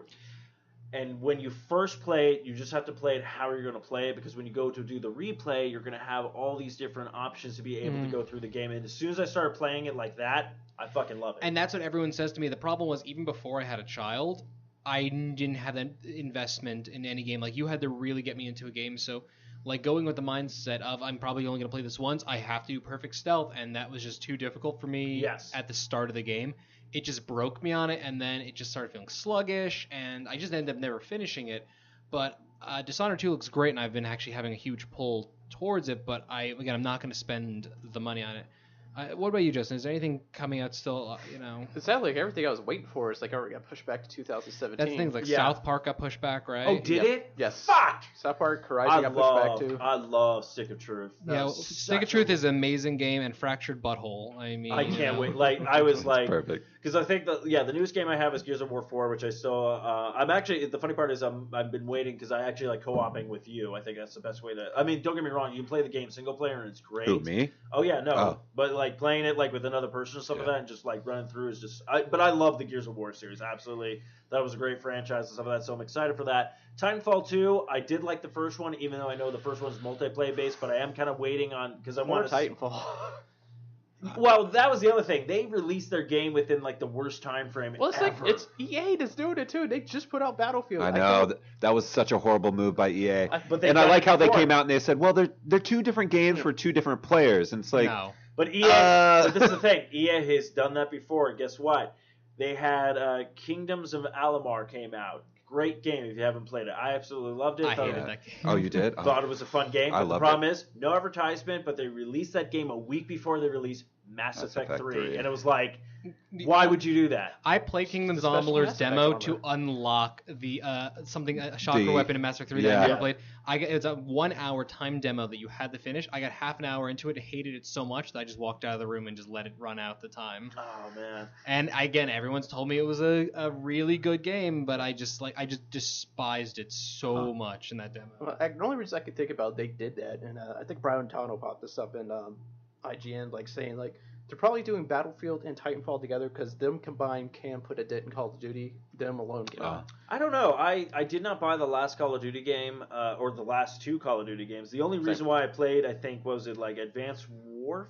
Was that it? What was Advanced Warfare. That was one of them. That was the one with what's his face? Shit. Spacey, Kevin Spacey. Yeah, Kevin Spacey. That was the only reason why I played it. Kevin Spacey was great in that game. Absolutely loved him. I thought he did a phenomenal job. But other than that, I was just like, to me, and the only reason why I think that they're putting this one out with the like pay $79.99 and get the remaster version of 4 is like, well, yeah, because 4 was one of those games that made people buy a fucking system. And it's like, but to me, I'm like, I could just borrow Made me it. buy a 360. Did it? Yep. I played it over. We were doing Christmas over at my then girlfriend's family, and her brother-in-law was playing it on his 360, and I was like, what the fuck is this? He was like, oh, this is Modern Warfare, and I'm like, you're playing with people right now? He was like, yeah. Well, and so I got to play a few rounds, and I was hooked. As far as the Call of Duty stuff, Thaddeus, who was supposed to be with us originally, he's part of my team, helping us stream pretty much all day tomorrow, and he's going to be the DM for our Dungeons & Dragons thing. Nice. He picked up Infinite Warfare and was just going on so much. He's like, I'll bring it over to PS4 and we'll play it tonight. I'm like, well, fucker, we're setting up a stream, so no, we're not going to be doing that. I'm actually interested in Infinite Warfare just for the campaign alone, because like it looks like it's a Wing Commander game, but with Call of Duty shoot mechanics. No, but that's like kind of how a lot of people are describing. He said it was a breath of fresh air. It was a totally different look for the Call of Duty series, and it was like a really awesome space game. Like he said, it was a lot of fun, and is like pushing the hell out of it. I picked up Black Ops 3, and I hadn't played since Black Ops 1. I couldn't hang. The game is so fast now. It is. I picked up Black Ops 3 because I actually managed to get it for $10. No, see, that happened to me with Ghost. Like, Ghost was like $12. I'm like, yeah, I need something for my Xbox One. I'm like, yeah, okay. I like the dog aspect, and then other than that, I'm like, meh. Aside from like, I think I don't remember if it was a demo. It was like a convention or something. I like played some Call of Duty game. I don't remember which one it was. I have only played one Call of Duty game for 2 hours, and that was the original Modern Warfare, which I remember it was one of about 100 games you made me buy that I ended up not really getting into. I think my favorite one, though, was World at War, which actually a War lot was of people cool. really hated, but I did like the fact that it did have the co-op mode of like being that able was the to... first iteration of zombies we got. Yeah, so that was kind of fun. But I logged a lot of hours in that game. Oh, I did too, especially with the zombies. Oh, shit. You actually make a good point with zombies. Same one, like World of War. Like I kind of bashed that one too because the multiplayer was enjoying the single player. But that's the thing, though. I like the single player, but I don't really play the multiplayer with Call of Duty because literally it's me running in, stabbing the first guy I see, and I'm like, all right, I'm done for the game because I'm just gonna keep getting taken out. But I'm like, I killed one. Like that's how I am at Battlefield 1 right now, which also is a great game. I'm very intrigued by it. I am too because Target does this thing around the holiday season. It's happening right now. Oh, is it? The buy two get one free get one ends free, tomorrow. Oh, it ends to fucking fuck. Uh-huh. I mean, they're gonna probably do another round of it closer to the Black I Friday. guarantee they will. They usually do it Shit. at least 3 times. Like, Oh, I didn't know that because they did it for tabletop games and for video games, and we Yeah. picked up like 3 tabletop games the other day. Crap. I'm gonna have to rethink my finances this month. My thing that I hate about that is it doesn't apply to PC games, and I don't. Yeah. I personally, and since he plays on PC and he's my best friend, and I like to play stuff with him.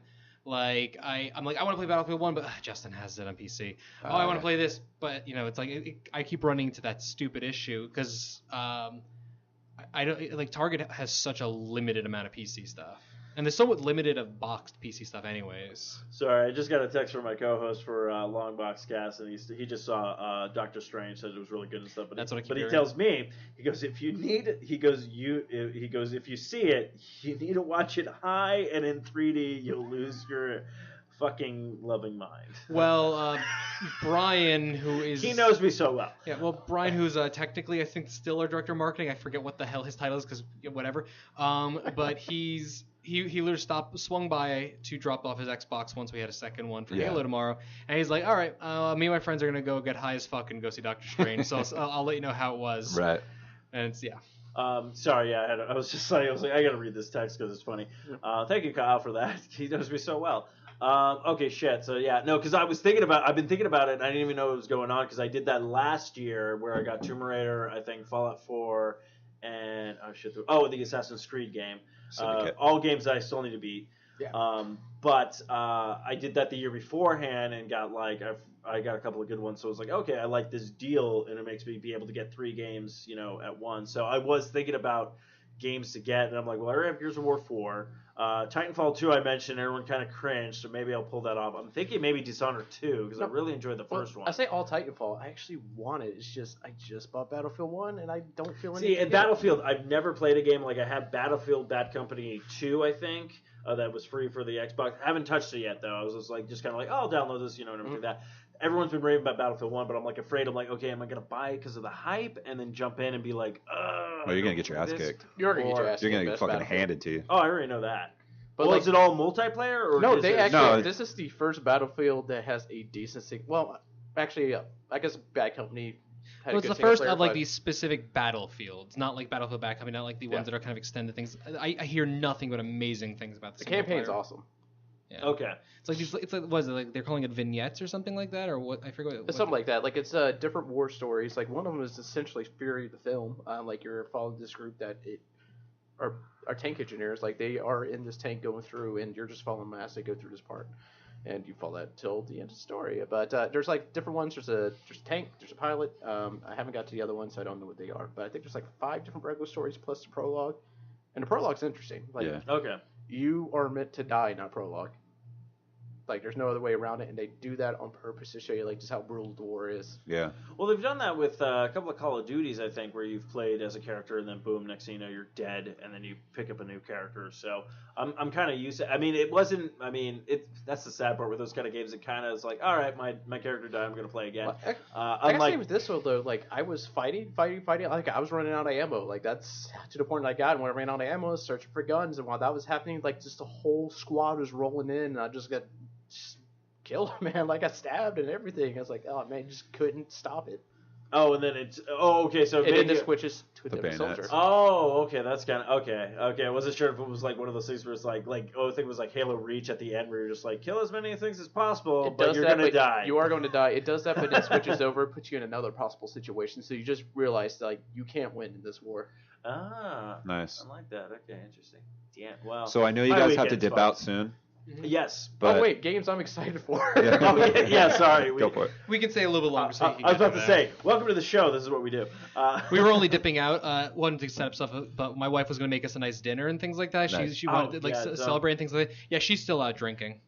with friends. So Okay, now- so we actually are gonna have to figure out dinner. On our I own. will have to ask this question before you ask what you're excited for. Is she out drinking because of the Sunday thing, or is she out drinking because she planned this? She does Friday happy hour with Okay. her coworkers. They just usually are home well before this, but she's probably imagining I'm gonna get caught up on this podcast and forget to come home. She knows us so well. and Yes, she has it to ask us, is okay. usually what happens. Anyways, yes. So a game you might be excited for Now the this end is of the year. lame. Almost I'm going to play The Last Guardian just so I can say I played The Last Guardian finally. But honestly, Final Fantasy 15 is coming out. Like, It is. I keep Yeah. forgetting that. I canceled my pre-order. You did? well, the thing is, Yeah, I like, don't know. 14. Are they? We have an open world with this one, or 15? no? kind of. It's Quasi. like it's an expanded open world. I got to play 15 at PAX East. Like I got to play from the beginning. West. Sorry, thank you. The good one. It used to be PAX Prime. Sick burn. Matthew and I don't condone anything about PAX because we've never been. So. I've only been the West, therefore it's the best. Oh, okay. Okay, there you go. But they let me play from the beginning till for a full hour, how long I can get through. And I see why they definitely delayed it, but at the same time, I want to keep playing it. Okay. Well, I think the thing I said actually when I was last on the show with you guys, I was sitting behind him. He's playing on the PS4. A guy right next to him was on an Xbox One, and the visuals are so drastically different. Like the Xbox One version looked like a 360 game, like a little bit better.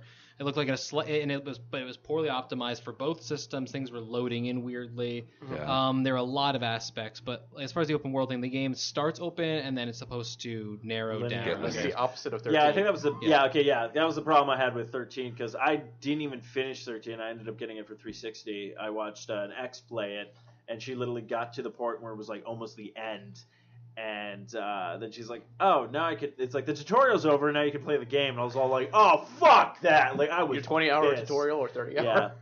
I like how Eric, he's in the chat room right now. Hi, Eric, but Hi, Eric. he's like, the last Final Fantasy game I played was 8, and I'm like, oh, I'm so sorry.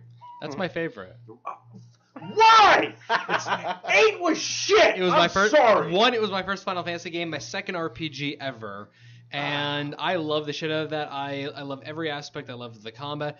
I think that is one of that's the game that taught me how to play RPGs. Actually, granted, I used a Fuck Game that Shark, game, sorry. and I used a Game Shark. Went to the debug room and just gave myself everything from the start because I was terrible at RPGs.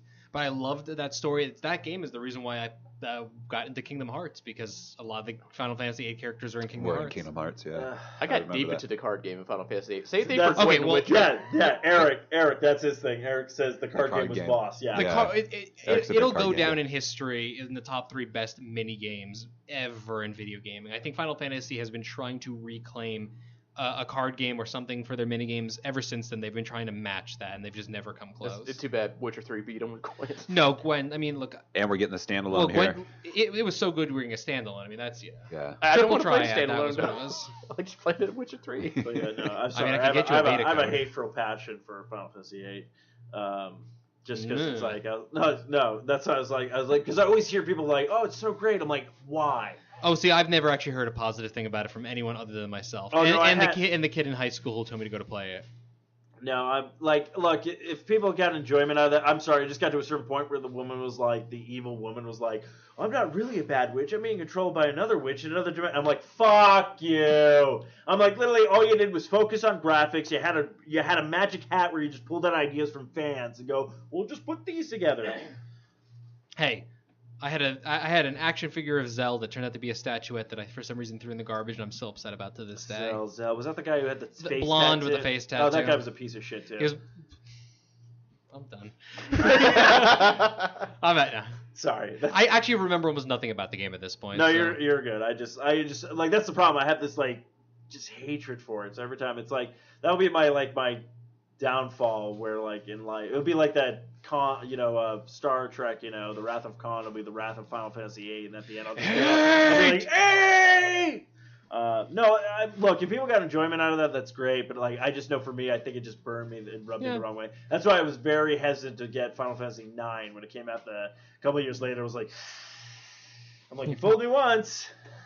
But then 9 went back like to all the basics and all the classics. It did. Yeah, no, I really enjoyed 9, and then 10, I kind of fucked myself because 10, I started playing it, and I'm like, what the fuck's going on? And then I got the player's guide, and it was all like realizing I mapped everything wrong, and I was like, what? Yeah, 10 was the last one I played. I was like so angry with that Good one. old With the, football. 10-2 was the last one I played in earnest. With the Thunderball? Blitzball. Blitzball. Well, Blitzball, I probably sunk 100 hours I into spent that. so much time at Blitzball. Oh, man. I tried to with the remaster to play Blitzball again, and it's like you can't go home again kind of situation. It was just like, nope, this is too sluggish. This is too slow. Like, how did I sink 150 hours into this mode? I mean, when I was a kid, like, I was just like, first of all, I got the PS2, and that game came. I had to get it just because it was freaking gorgeous, and finally had a PS2. And came along, we go to the big city, whatever the fuck the name of the city is, I can't remember. I don't even know. I don't remember. I didn't touch the remaster one yet. You open the Blitzball part, and I was just like, I'm gonna fucking run around this like internal like arena and just knock people out. No, I loved the hell of that. And then spending your time like roaming the countryside, recruiting players, trying to get the special players, trying to get all that stuff, trying to get the moves, train them. It was a very deep, if simple somehow, game. That was a different time too, because like the cat's going apeshit right now. I wasn't old enough to make my own money to buy games. So like the games I got, I had to be very calculated on the games I got. Yeah. Because it wasn't like I could just be like, hey, mom and dad, I want to grab this. Yeah. Like it was around like birthday or Christmas, or if randomly like I would come home and my mom would be like, hey, I got you a new game, and it'd be like because something she heard me talk about and shit. So that was cool. But I remember Final Fantasy. I asked for that for Christmas and got it. Yeah, and then I think that was a winter release too. It might have been. Yeah, I think so. Yeah, because I remember when I got my PlayStation 2, I think it was for Grand Theft Auto 3. Oh, I had that game. And then Final Fantasy X came out, and I was like, okay, I gotta get this because it's like I need to jump into an RPG. It's a magical time where you can actually go to a store and play it on the kiosk. You could. Oh my god, yeah. And it wasn't like a demo. You played the game, and you could just stand there for hours. I think that's what sold me on the Sega Dreamcast, was able to go into the Best Buy and play that. That was such a good system. It blows my mind that Dreamcast really only had a lifespan of like 18 months. Yeah. It's really hard to remember that. Like in the time, I had a Dreamcast and I loved the fuck out of it. Same. Oh yeah. Are you kidding me? I took my VMU, my Chow, whatever. Yeah, every freaking where I went, I played the shit out of that thing. And it blows my mind, like thinking back when somebody's like said to me recently, like, or I was watching something like talking about the Dreamcast lifespan. I'm like, it was what now? I was like, how is that even what? Like it doesn't process. I think I owned almost every single game that Dreamcast I had ever a big released. Power Stone. Yeah, there's a Power Stone. Sonic Adventures, yeah. Fucking NFL 2K. Shenmue. Oh, Shenmue. It was whatever WWE game was on that I know I owned. I think Shenmue was like one of the Crazy Taxi. Yeah, Crazy Taxi. I even had Soul Calibur. Yeah, Soul Calibur. I even had the Spawn game that was actually by Capcom, which was like an art. It was so good because it was like an arcade game, and you could play with 2 people or 4, and you just go around and kill a bunch of bosses, and you just keep unlocking characters. Like they had a Berserk game. Forgot about that. Yeah, the Berserk game. Oh yeah. Yeah, they had that's the thing. Like to me, the Dreamcast felt like it was an arcade system in your home. Yeah. Like they had so many great like arcade classics that you could play, like the Marvel vs. Capcom, and just all that kind of stuff. But yeah, I had a big selection of those games. Even Seaman was actually really fun. Yeah, that game was interesting. I still have that like in the box and everything. Nice. So, but yeah, Dreamcast with the microphone and all that. That's how I learned how I share a birthday with Nicolas Cage. Nice. Nice. Yeah, he does. So, yeah. I don't know, but yeah, that's crazy just to figure out that's like the Dreamcast was only like 18 months. I mean, like piracy had to be a big part of killing that thing because literally all you have to do is copy a game on a disc. You don't need anything else. You pop it in and it plays. Yeah. Sega, we knew you. Did you guys watch Hell in a Cell? I did not watch Hell in a Cell, but I've been watching wrestling since, and I fell in love with it again. You what? I have a love-hate relationship with wrestling. He watches it in times now and again, but not really, you know. Okay. Yeah, but Steve came over and we watched Hell in a Cell. That's right, brother. It's time for the Wrestling SmackDown news of the week with.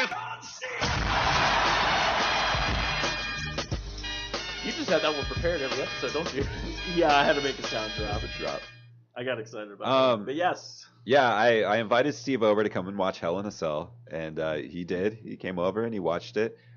We didn't really get to talk about it too much because it was like Yeah, it was a Sunday night, so I know I bounced, and then we didn't really talk about it throughout the entire week. So I'm intrigued to hear your thoughts about. I enjoyed it. A lot of stuff has changed since the last time I've seen wrestling. Like, new weapons have been introduced that I didn't know about. I remember the chair, the table, but now there's chains, fire extinguishers. I was like, what the fuck is going on? Nice. It's like the new game. Yeah, it really was. I was excited about that. I think your wife's commentary was hilarious throughout the show. Megan does get down on commentary. But yeah, there was a lot of cool things. Now, the only thing that I thought was funny was some of the matchups. So it was like the one I was very confused by, because I know there's like the 1-on-1, there was the 2-on-2, but then there was like that team of 3 against 2, but technically so the New Day. Yeah, and they don't even. Yeah, see, this is how bad I am with wrestling. I don't even know. No, you're good. You're fine. But yeah, the one, like, I guess they switch off. Yeah. So that I thought that was interesting. So it literally was just like, you're not wrestling tonight, but you get to hold this trombone and yell at people. Nice, yeah. Xavier Woods. I got excited because Sheamus, the guy who played Rocksteady in the new in the Ninja Turtle movies, I got to see him, and I was like, oh, that's the guy from that. I didn't realize how pale that motherfucker was. He's actually tan compared to how he used to be when he. Really? No, when he debuted and the flashbulbs went off, it was you had to look away from the TV. No, the light doesn't reflect off Sheamus. It comes from him. Well, see, I'm colorblind, so he probably looked a lot whiter to me than a lot of people. But I was just like, and then really I was just like, I kind of just want to see Bebop and Rocksteady, throwing the SmackDown down. Right. So, Matthew, what were you most excited for in this matchup of Hell in a Cell? Oh, obviously it was the Charlotte versus Sasha in the cell. Mm-hmm. Which was bullshit in the beginning. You know what? Now, after watching it and thinking about it, I wasn't too disappointed by the match. In the moment, I felt like I went into it biased because the last Hell in a Cell match we really saw was Shane McMahon versus Undertaker. Yep. And when Shane jumped off the top of the cell onto the announcer's table, that moment was just like, holy shit. Yeah. So obviously I didn't want Charlotte doing like a fucking moonsault or something off the top of the cell, but I wanted something that was like, holy shit. You wanted the holy shit moment, or the oh my god moment, as WWE likes to call it. Right. You wanted that big like set piece moment. I think the match was good. And I heard that Vince actually changed his mind about who he wanted to win the day of the match. I've heard that as well. So after hearing that and actually rewatching it with Megan, we think we identified the point where they were like, okay, this is where we're going to switch. Yep. It's when Sasha puts up the table in the corner and they're on the opposite end. Yeah, this is what I think it is. And like Charlotte's sitting on the thing, Sasha gets her up and like she's gonna go over and slam her down, but Charlotte breaks out of it, turns around and throws Sasha into it. But that was the match I most wanted to see. Well, I mean, it's the first women's Hell in a Cell match in WWE. Yeah. I mean, it was. And I'm a huge fan of the women's division. Same here. I think that was definitely a big deal. And in general, the Hell in a Cell card didn't really impress me enough to really look into it. And I was going to watch it, but the person who I steal their WWE network finally actually remembered to cancel their account. Oh, so, nice. There went that. I am waiting for Survivor Series. Like, I'm excited for that. I'm probably going to resubscribe, though that's mostly for TakeOver Toronto. There we go. NXT. There we go. Survivor Series is going to be interesting. Raw and SmackDown have been intriguing to see. I've been having difficulty announcing. Watching them, but they're definitely good. I think SmackDown is definitely the winner. Raw is just too long of a show. I thoroughly agree. It's too long of a show. They don't know what they're really doing, and they keep the Hulu version at least keeps like removing all the shit I care about in the first place. So like Bailey is never on the Hulu version, and that's a bummer. And Hulu has a tendency of doing that. We're just removing stuff. Well, the Hulu version... So, okay, Raw is a 3-hour show. Yes. The Hulu version's a 90-minute show. Okay, so they just give you the highlights. They give you the highlights. But, like, SmackDown's also a 90-minute show, but SmackDown's also only a 2-hour show, so it's far less is removed. Like, SmackDown removes one match or something like that, or one backstage segment in a match. Raw removes literally a whole section of the show, a massive section of it. So, yeah, you could watch it for 2 months and be like, I thought Bailey worked for this company, or I thought... Like, the New Day didn't appear on the Hulu version for... 2 or 3 weeks, and they're the tag team champions because their section was considered less crucial, I guess, or they weren't in a big enough storyline. I don't really know how that's edited or how it's decided, but it's such a weird thing. Okay. I mean, I can't complain. I don't pay for Hulu either anymore. So. Yeah, no. Yeah, but I dove back into wrestling with this huge match, and it was different for me because I was like, shit, I don't know any of these people. I know a couple of people just from I was able to pick out, I was like, oh, the Undertaker. Oh, that was the guy that I remember seeing, and now like he kind of runs the area. But it was just kind of funny. Oh no, you're talking Mick Foley. You're talking Mick Mick. Yeah, I think Foley. Mick Yeah, Foley. he's GM of Raw right now. So I thought it was funny, but in the beginning of the women's division match, right off the bat, of course, the bell didn't ring. Somebody started beating the crap out of somebody. Yeah, Charlotte went after Charlotte. Sasha. Yeah, and then so it was kind of funny because interesting, like they did what they did. You're thinking, okay, obviously she's going to come back and win after the false kind of lead in, and then it kind of turned out that no, she's not winning. This person gets the belt. So do you think this is like a bigger storyline that's going to be happening now? I want to know your takes on this because you were very excited for this match, Cobb. Yeah, so what I think is going to happen now is I think Bayley is going to be surpassing Sasha to go after Charlotte. I think Sasha is going to take a step back for a little bit.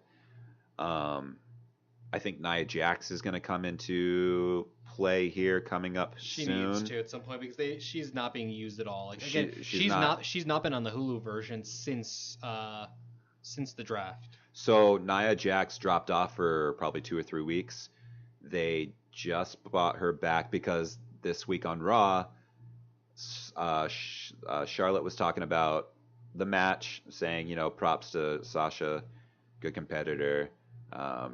Started talking shit about Bayley. Bayley came out, and Charlotte was like, all right, yeah, you want a match? Like, you got to go after this person to come after me. And that person was Nia Jax. Nia Jax freaking obliterated by Bayley. But I think Bayley's going to keep on moving on up, and it's going to be Bayley Charlotte next. We'll see what happens with Sasha, but Raw needs more women, man. They have like nobody. It's really limited. It's crazy kind of thing, and I feel like there's gonna be a lot of. Usually NXT only pulls up. Was it right after at WrestleMania? Right after WrestleMania, and then sometime later in the year. Usually SummerSlam-ish is kind of when they pull up from.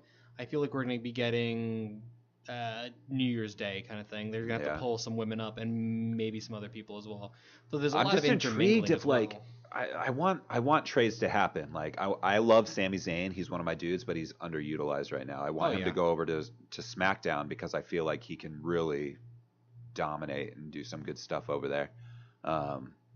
There's been some talks about maybe The Miz getting switched over to Raw. I think he's there utilized. He's one of the best things about SmackDown. He's being utilized He's so good. The Miz, I think people are finally, it took years, finally this year, truly realizing how amazing that man is on the mic. And he's great. And that he's actually a pretty decent wrestler. I'm surprised by Alexa Bliss.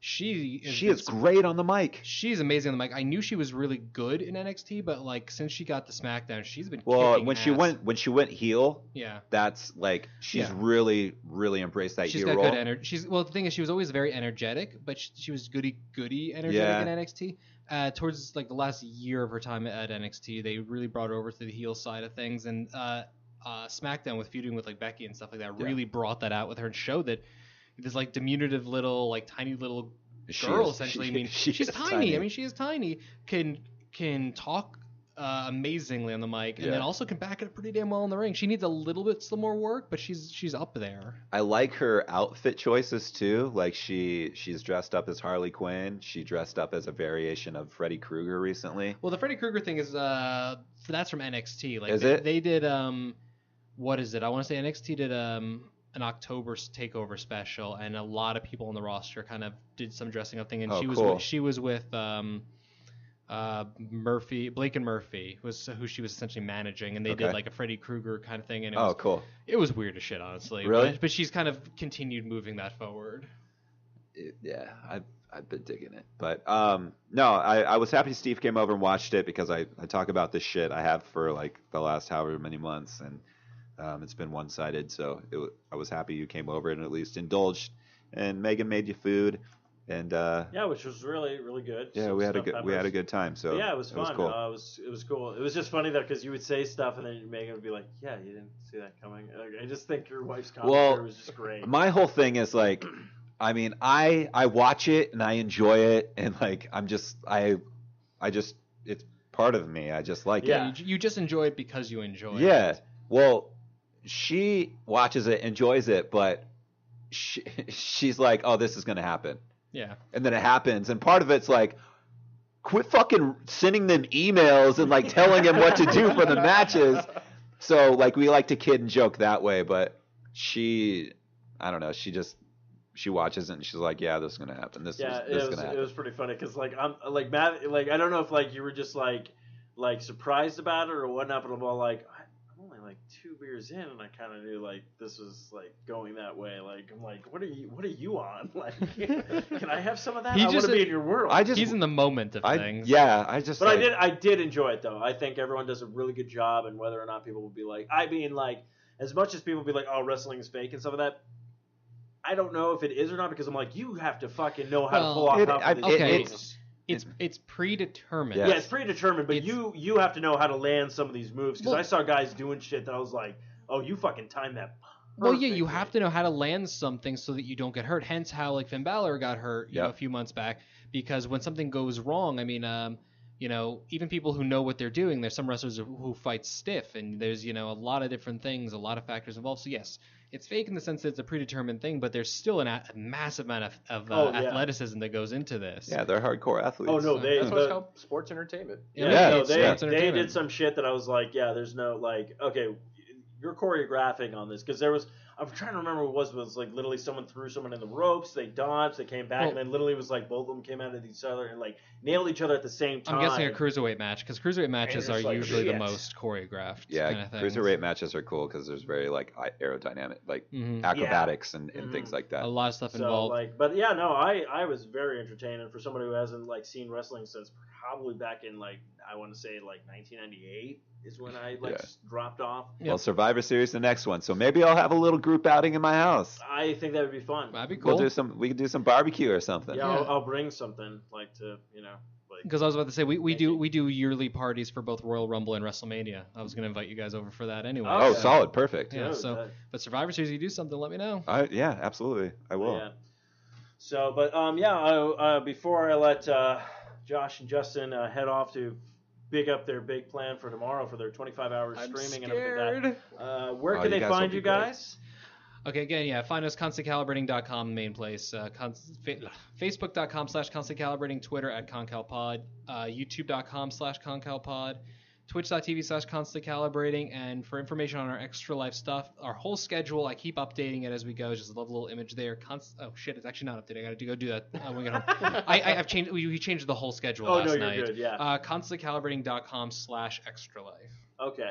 Also, I'm probably going to ask you go ahead and send me that in a Facebook chat that we were having with the link. I'll post that on Facebook pages, Arcade Bros, all that kind of stuff, so people can find you guys. If they're looking for you guys in general after the stream thing, like they just want to follow you, you guys have Twitters? Yep. And Bear Punch is mine. And you can find my Twitter, my YouTube, and my Twitch at The Agent Gamer. It's Agent with the E. I know it doesn't feel natural at first, but just jamming up in there, it'll feel good in the end. Perfect. That is awesome. But I want to thank you guys for coming out, and don't forget to go check out their stream. If you have some money you want to donate, they're giving away prizes. There's going to be a bunch of different people coming in and out of their 24-hour live stream. And Extra Life, you're helping out children, so why not? Seriously, $5. $5 donation is all you need to be entered. $5 donation, follow twitch.tv/constantcalibrating, and be there when we do a giveaway. Yeah, I mean, if you can't donate your social currency to help us get out there, definitely greatly valued as well. Absolutely. Bring awareness to the situation and just to Extra Life in general. Or just donate bitcoins, whatever. No. I'm kidding. Twitch bits. Twitch bit, is that the new one? Twitch does their own thing for streamers. We're not active because we're not partners. So. Oh, okay. Yeah, I know it's really hard to do that. I think what's her face was trying to do that. Kira. She's been trying. Did she finally get that or no yet? I think she did. Okay, she worked pretty hard. She worked pretty hard. Give us a few months. We'll be there. Oh no, I guarantee you guys. You guys will be there before.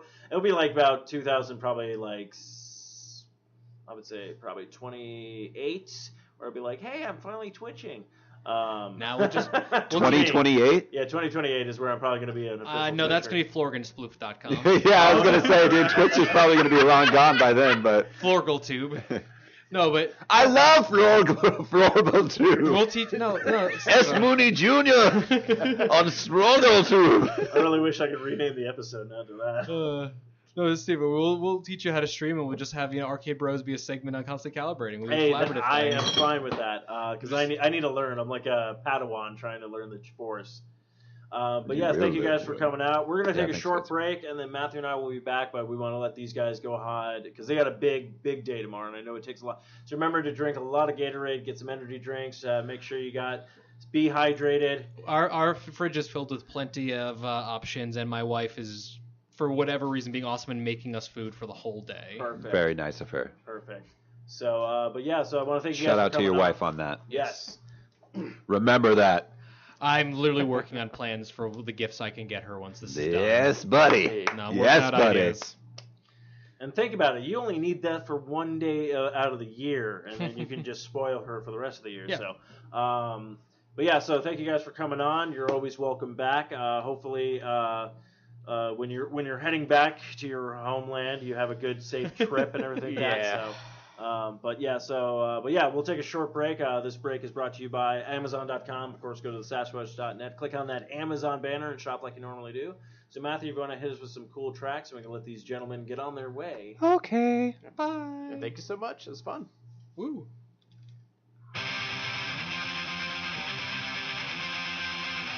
I've grown thick, I've gotten older, I finally have an audience to ignore me. I can yell all I want, but you still can't hear me. I'm pushing myself down, holding in my breath. I can't take this lightly, throwing up the words that I said to you. I always do. Do what I'm not supposed to. Here's to what's fools that have no meaning. I tip my glass to you, and toast the night away to friends, and forget about tomorrow.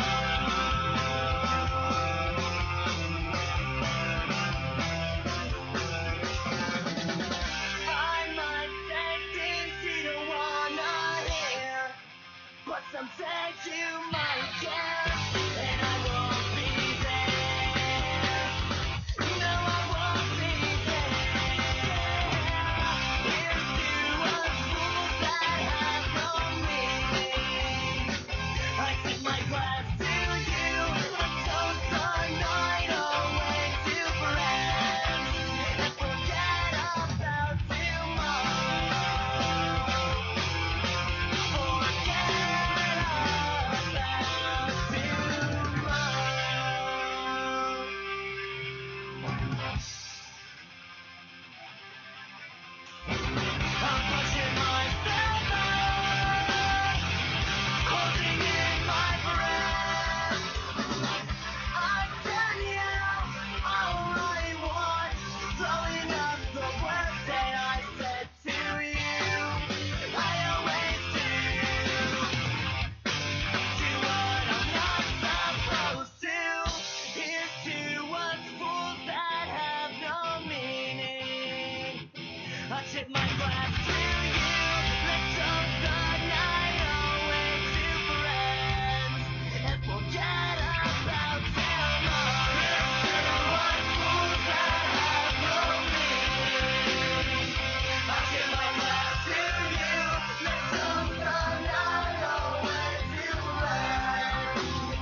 I know I messed up and it might be over, but let me call you when I'm sober. I'm a dandelion, you're a four-leaf clover, but let me call you when I'm sober.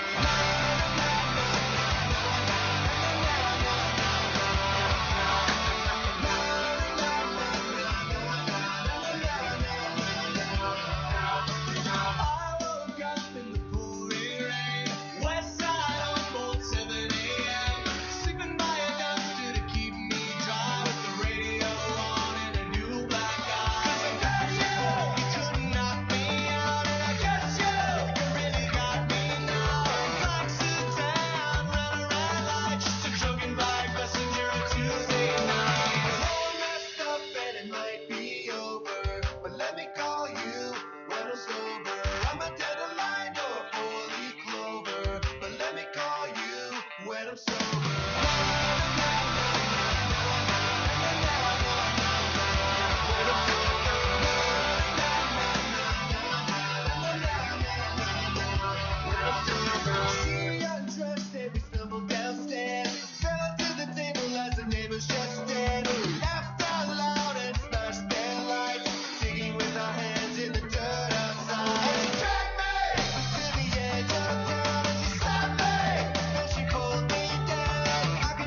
won't stop. Welcome back, with a big tap rhythm and a bump for the drum, and it bumps up. I took the hit that I was given, and it bumped again, and then I bumped again. She said, how do I get back into the place where I fell asleep inside you? How do I get myself back to the place where you said I want something else to get me through this?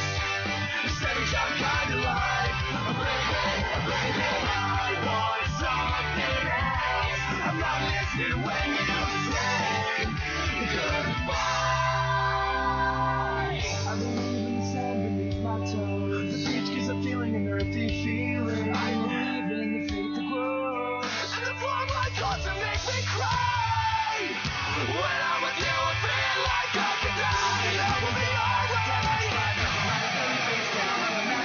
I want something else to get me through this life. Baby, I want something else. Not listening when you say goodbye.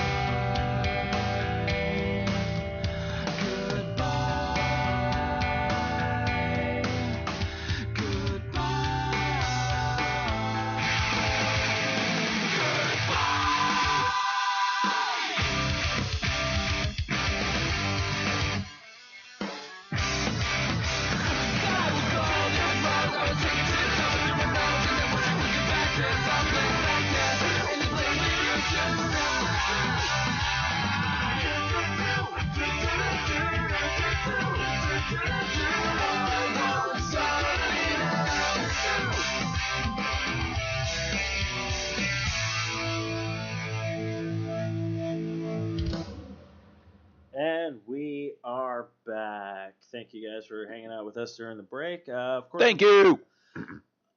Excuse me. No, you're good. We're probably going to wrap this up pretty soon, but we do want to touch upon a couple of things that Matthew and I did watch this week. Of course, Matthew and I are balls deep. Balls deep, dude. I think it's balls deep is the correct term to say. Balls to the walls, balls deep, balls in my face. Whoa, that's a completely Westworld's balls are in my face. Yeah, Westworld. So this is the thing that I thought was funny. Matthew hits right before we started the show. Matthew's all like, "There's an orgy in Westworld. I must have missed that." And I'm like, "Yeah, everyone was painted gold. How did you miss that?" I think I just wasn't in the right headspace at the time. Because let's be honest, we all know me. I like some crazy, wild, and crazy things. So I think I would have been like, "Oh yeah, I remember the orgy."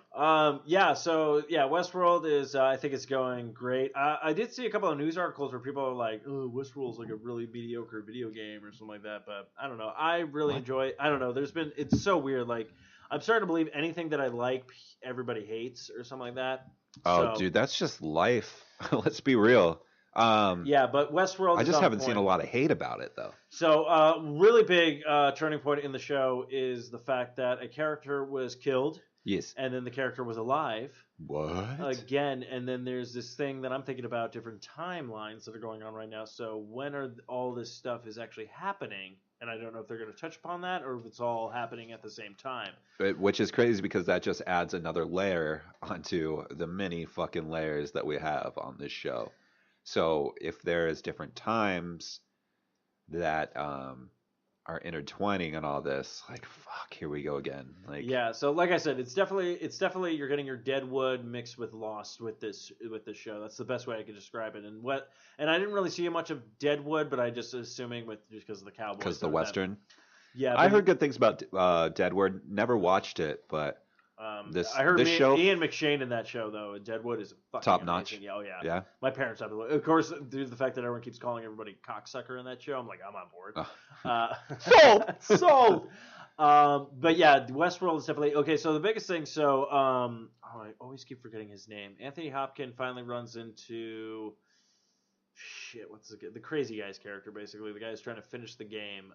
the Man in Black. Man in Black. I forget the actor who plays him, though. I'm trying to... Ed Harris. Ed Harris, thank you. I always keep forgetting it. Like, Pat doesn't see the show. He's like, Ed Harris. Like, I just have to say psychopath guy, and Patrick's like, Ed Harris. Like, he knows. Nice. So they finally sit down. They're at a bar. They're finally doing that. He shows up, pretty much the owner of this entire thing. And it was kind of interesting to see, like, that. you know, like be like, yeah, you can pretty much do what you want to do, you know, kind of thing. But of course, he's like, what if I wanted to kill you right now? And right, like at the drop of a hat, like the robot was like, boom, Yeah. no, Yep. and you're like, yeah, He's protected. he's fucking protected, and I'm like, that's kind of cool, where he can kind of be like, I can do whatever the fuck I want. He's Yeah. like, you can do whatever the fuck you want because you give me a shit ton of money, but I run this.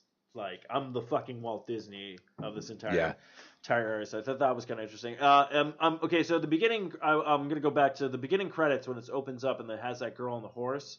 That's the fucking girl that's the robot right now. That's Rogue. Dolores? Yeah, Dolores. Yeah, that's Evan Rachel Wood's character. And she is the oldest host within the park. And yeah, she's kind of going rogue right now. She's literally gaining consciousness. Like, she is, and I think that has to do with the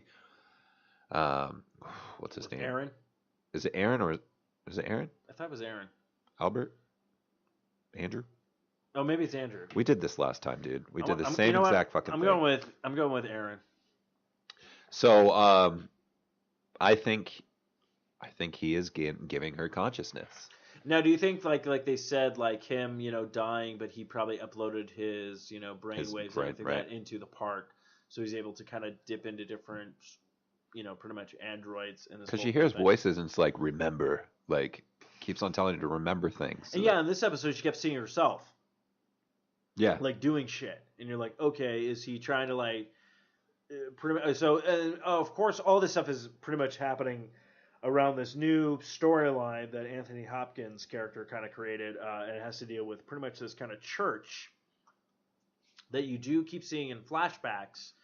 But of course, when we saw the church, it looked like it was buried. Mhm. So it's like this new whole Right. thing that's going on. So I'm still kind of curious what you know, the Man in Black's like. You know, he's getting closer and closer. Well, I wouldn't say closer, but he is getting a step closer. He's getting there. to his goal or whatnot. And he's kind of, and Anthony Hopkins' character is kind of letting him like kind of play this out, which is kind of interesting. So now I'm kind of curious with the Man in Black. Now, do you think he has any relations with maybe the old, you know, his old partner? And of course, because this guy, it seems like he's invested a shit ton of money into doing this. He may. I'm not going to count it out. He obviously is a key component within this whole thing, being that he's been in the park for 30 years.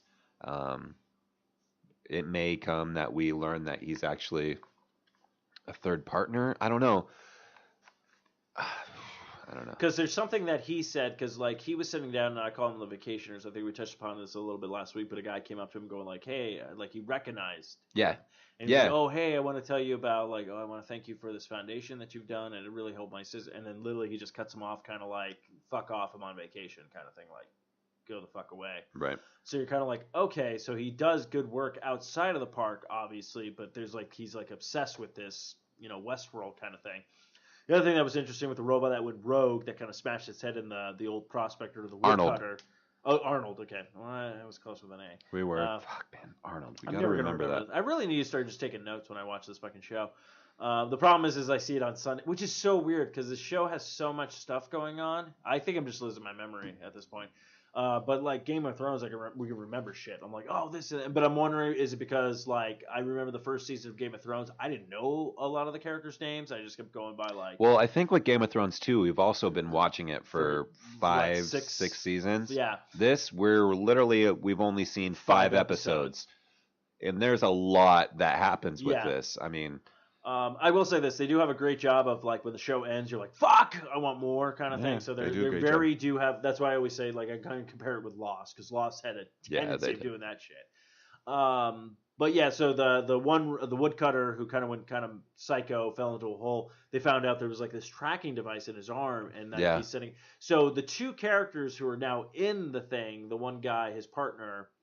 I don't know their names because they're just real like vacationers or whatnot. But apparently they might be buying out this company at some point because the one guy obviously married his sister, like sister, yeah, or something like that. So, which is so weird to see that guy in this role. Yeah, because Always Sunny. Yeah, he was the weird creep, one of the weird creepy brothers in Always Sunny and stuff like that. So.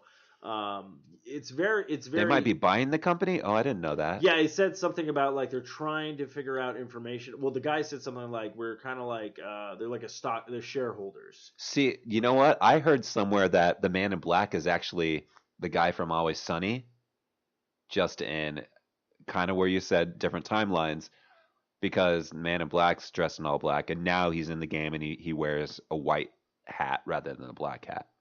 Oh. And I heard that, and I was like, okay, yeah, maybe. I didn't buy into it, just because, I mean, all right, so the dude's got a black hat, he's got a white hat. Like, I don't know, but that wasn't. I heard that. I heard that somewhere. Because my assumption with the timeline was the fact that the one guy that he had, the Man in Black, had on his team, the Hispanic man. He basically had to cut him, and drain his blood and everything like that. And then next thing you know, he shows up in this like kind of like basically like almost like the worst town pretty much in Westworld. Uh-huh. And he's like this huge like like he's almost like a mob boss in this town, and he's alive. He basically, I think he basically created the town in a way. Yeah, and you're sitting there going like, okay, we just saw him get killed. So is this another android with the same body, or is this all different timelines where it's leading up to where he got hung, where the Man in Black first found him? So that is interesting if they were to pull that, where this is all kind of like they're showing you like the future right now with the Man in Black, what he's doing, and then this is his past to get him on that road. Well, the thing about it too is the character that we're referencing that got hung, he's also a host. Yes. So they can take him out of the game and put him back. They can take him out and put him back in within any time period. Yes. So we haven't seen what happens. It might be that where they take him out and they throw him in, and here we are now where he's the quote-unquote crime boss of this town that we're in now. We'll just have to see come Sunday. Yeah, so I'm curious. So how many episodes? I don't know how many episodes are going to be in the season, because I know Game of Thrones is like what, 12? 10? Okay. They do 10. So I don't know if this is going to be 10. So if this is 10, so they're already at the halfway point. Yeah. I do like how the show jumps around, shows you different characters. Because it was like I think episode 3 they didn't even show anything with the Man in Black, and then he's back. So there's a lot of cool stuff going on. So if you're not watching Westworld, I apologize if we're spoiling stuff for you. Fuck it, watch it. But yeah, watch it. It's freaking great. I was watching The Tonight Show with Jimmy Fallon, and Evan Rachel Wood was on it. Hence why I turned on that episode. Mm-hmm. And it was really cool because you can tell she's very passionate about this series, this show, and this product. And I really appreciated that. She was talking about when they're on set filming scenes, they'll have bot thoughts. So they'll be doing a scene and she'll start thinking in the character of Dolores, and wait, should I be squinting because we're in the sun?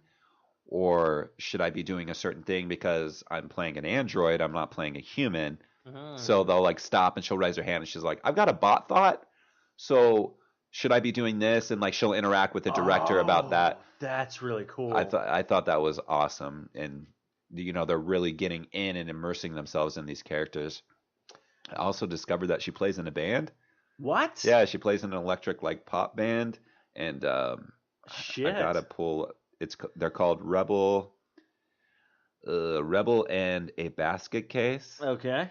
And yeah, it's like her and this like one other dude. So she was talking about this last night. So. Oh, this is really kind of catchy. Oh yeah, that's what they say.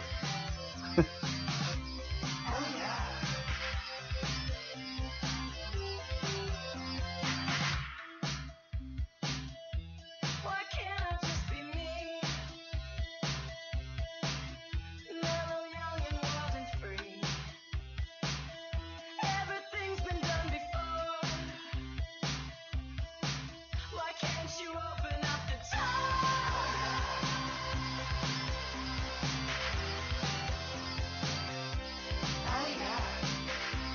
So it's kind of fun. Yeah, it's kind of fun.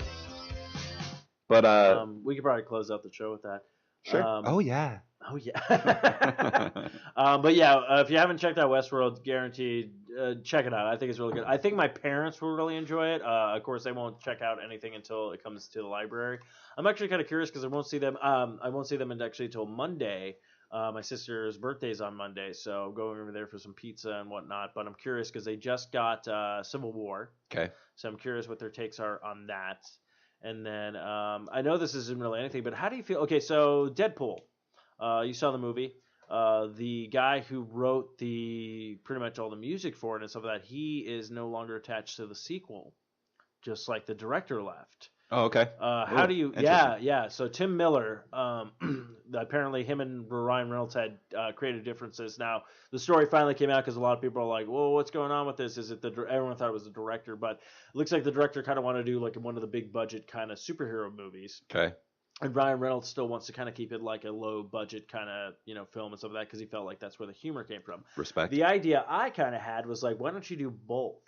Where you could literally have done. Now they did this in the video game. This is why I bring it up, and it's Deadpool, and he breaks the fourth wall. So I think wouldn't it be great if Deadpool pretty much spent the entire budget of the movie within the first like 10 minutes of the movie, where it's like huge explosions, all this crazy shit and stuff like that, and then it's all like, well, the movie you would have gotten would have been expensive and great and action-packed, but I blew the money within the first 10 minutes, so now you're getting it, and then you can start the movie kind of like thing. So you kind of can play off of both of that stuff where Deadpool kind of like could ruin shit, but I don't know. I'm kind of curious where this movie is going to go now.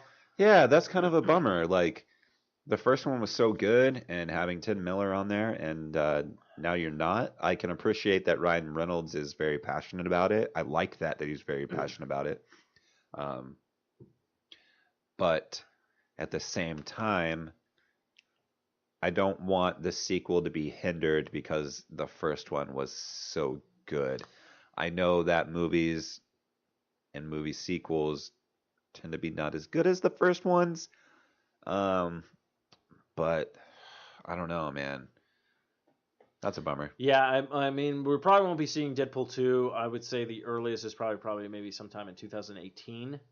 Yeah, we'll see what happens with that one. I'm pretty sure Kyle and I will. It's almost like they need to do, like, rather than name it like Deadpool 2, just do like Deadpool versus whatever, or like change it up to where, all right, Deadpool is Deadpool. We have that glorious movie. Well, what they now, need, what they need to do, because they're introducing Cable into this movie, and Cable has not been touched in any kind of movie. So yeah, Deadpool, versus Cable would be a great sequel. Deadpool, meets Cable, or the Deadpool and Cable Adventure Time, or just something whatever, like a ridiculous movie. Like, we already know the Deadpool character. We have to introduce this new character. And if you keep, I think you should definitely keep Negasonic and Colossus, because already we know those characters now, and you can build upon that. So, I mean, I'm not really sure what the sequel's going to be of. I'm just hoping for another, just kind of fun movie. And I can see where Ryan Reynolds is coming from with the low budget kind of helped the movie, where they were able to do stuff like, oh, you forgot your ammo bag. And he's like, fuck. And like, oh, I don't see, there's only two of you in this huge house. It's like the studio couldn't, it's like, you're playing against, like, you're pretty much,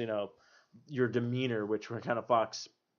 So I will, again, going on Ryan Reynolds and appreciate him in the role. I do have somewhat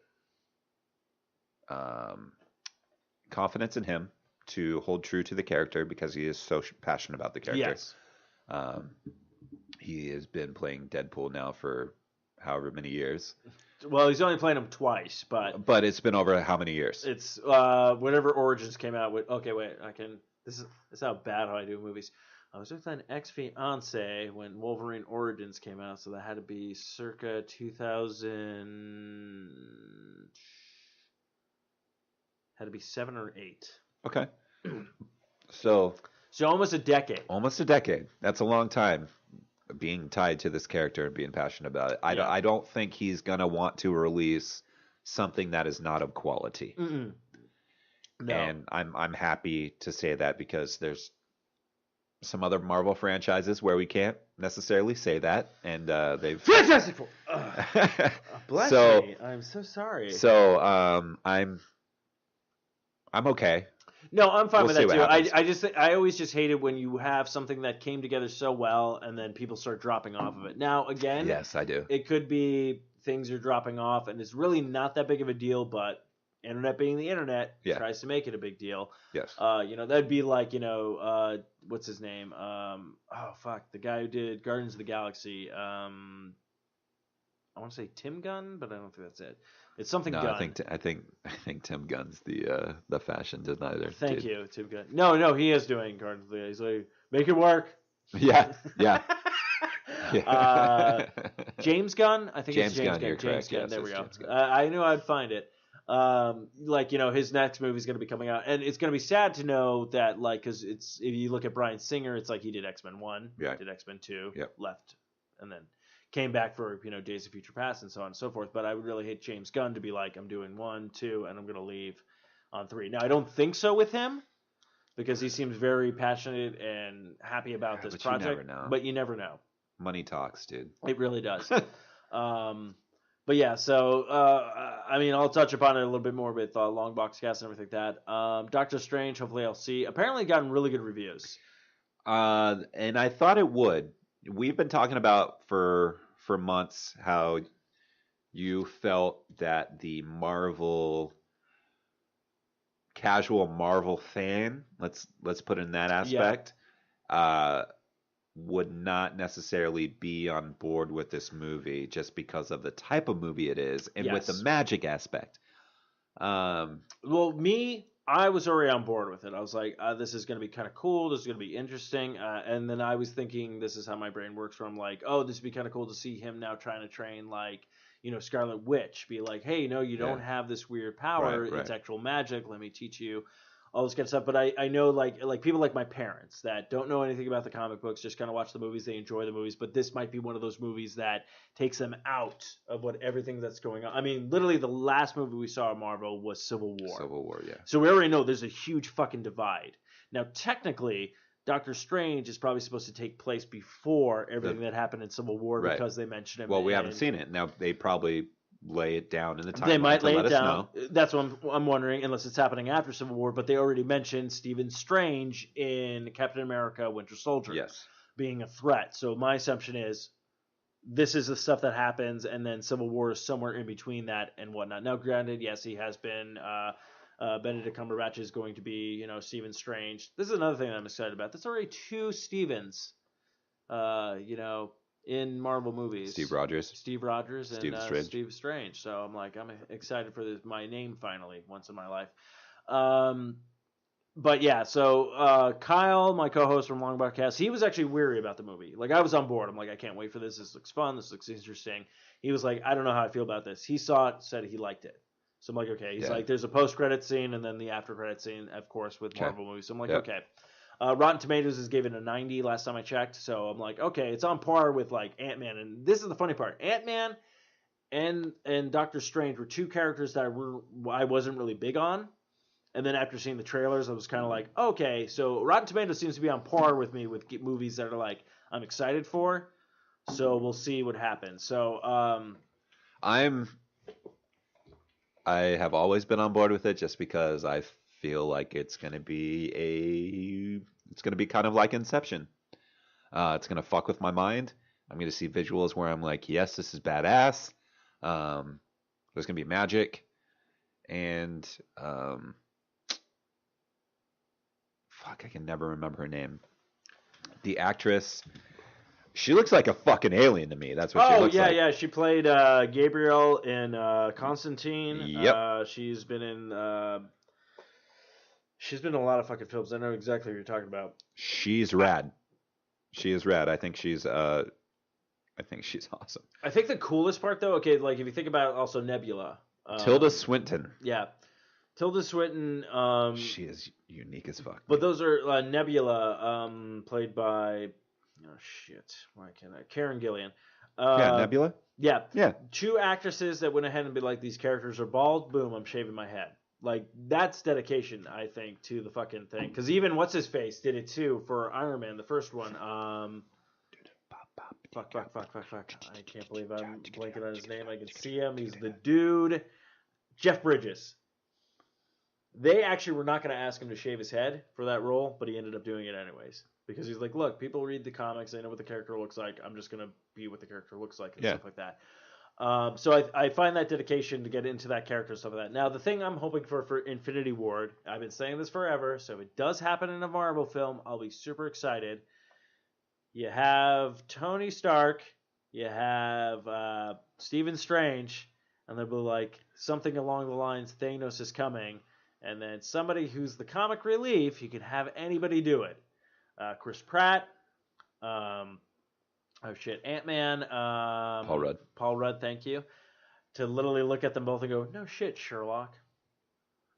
Because they both play Sherlock. That'd be fun. That'd be great. I would throw Deadpool to be the one to do it, but Marvel would probably not be able to throw Deadpool into their movie. Yeah, probably not. I mean, I'm sure they've already got their parameters all set for all that stuff, but you never know what could happen. But yeah, so hopefully I'll see this weekend as soon as possible because it should be interesting. But you know, another movie that's also having problems too. That's keep dropping.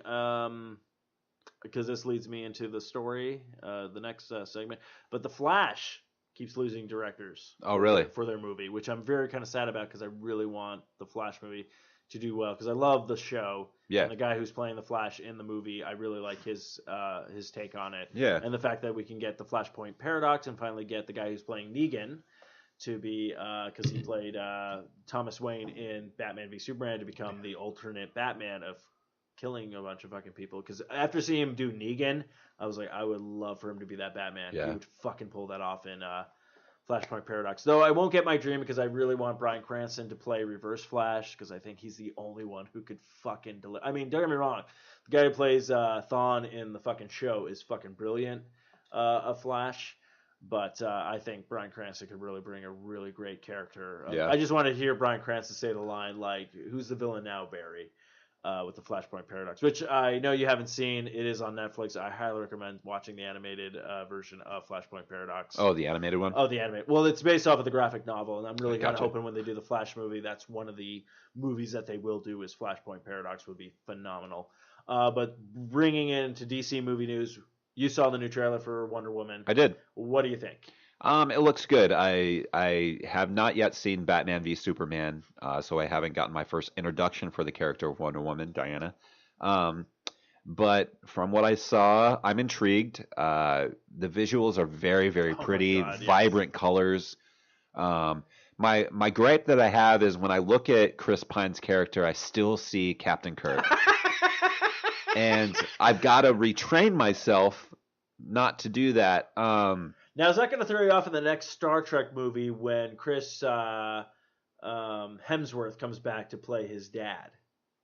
Oh, is he coming back for the next one? Oh, yeah. I have no idea what the storyline's going to be, but it looks like he's going to be back in it. Now, is that going to throw you off? You know, because he's Thor? Here's the thing. So there's how many actors out there in the world?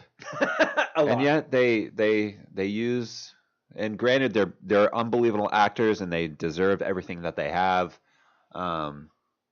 But when you have franchises that are, I don't want to say similar, Mm-hmm. You just got to be careful. Because, all right, so you got Chris Pine playing Kirk. Yes. You got Chris Pine playing this soldier, basically, Yeah. that's trying to end wars because why not end all wars? Mm-hmm. Um, Well, I believe this is supposed to be World War One. Is Okay. where this takes place. So Okay. that's why when he says, we need to end the war to end all war. I mean, granted, back in high school when someone asked me, they're like, World War One technically was supposed to be the war that end all wars. And then my teacher was like, why would we have World War Two? And I being an ass that I am, which you know for so many years, so I go, well, the first one was so good, they had to make a sequel. nice. But yeah, like his concept is this is the first World War. Right. So, okay, then we got Chris Hemsworth. We have, he plays Thor, and he plays Kirk's dad. Mm-hmm. It's just like the genres are similar, Yes. and they're prominent because you love these movies, I love these movies. We see them. Maybe to the average person, they don't, and they don't associate them with those roles.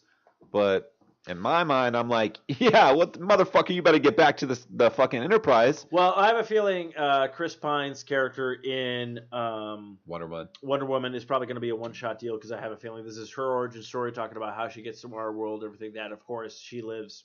She's pretty much a goddess. Yes. She can live for long periods of time. So of course, he probably dies out at some point and everything that.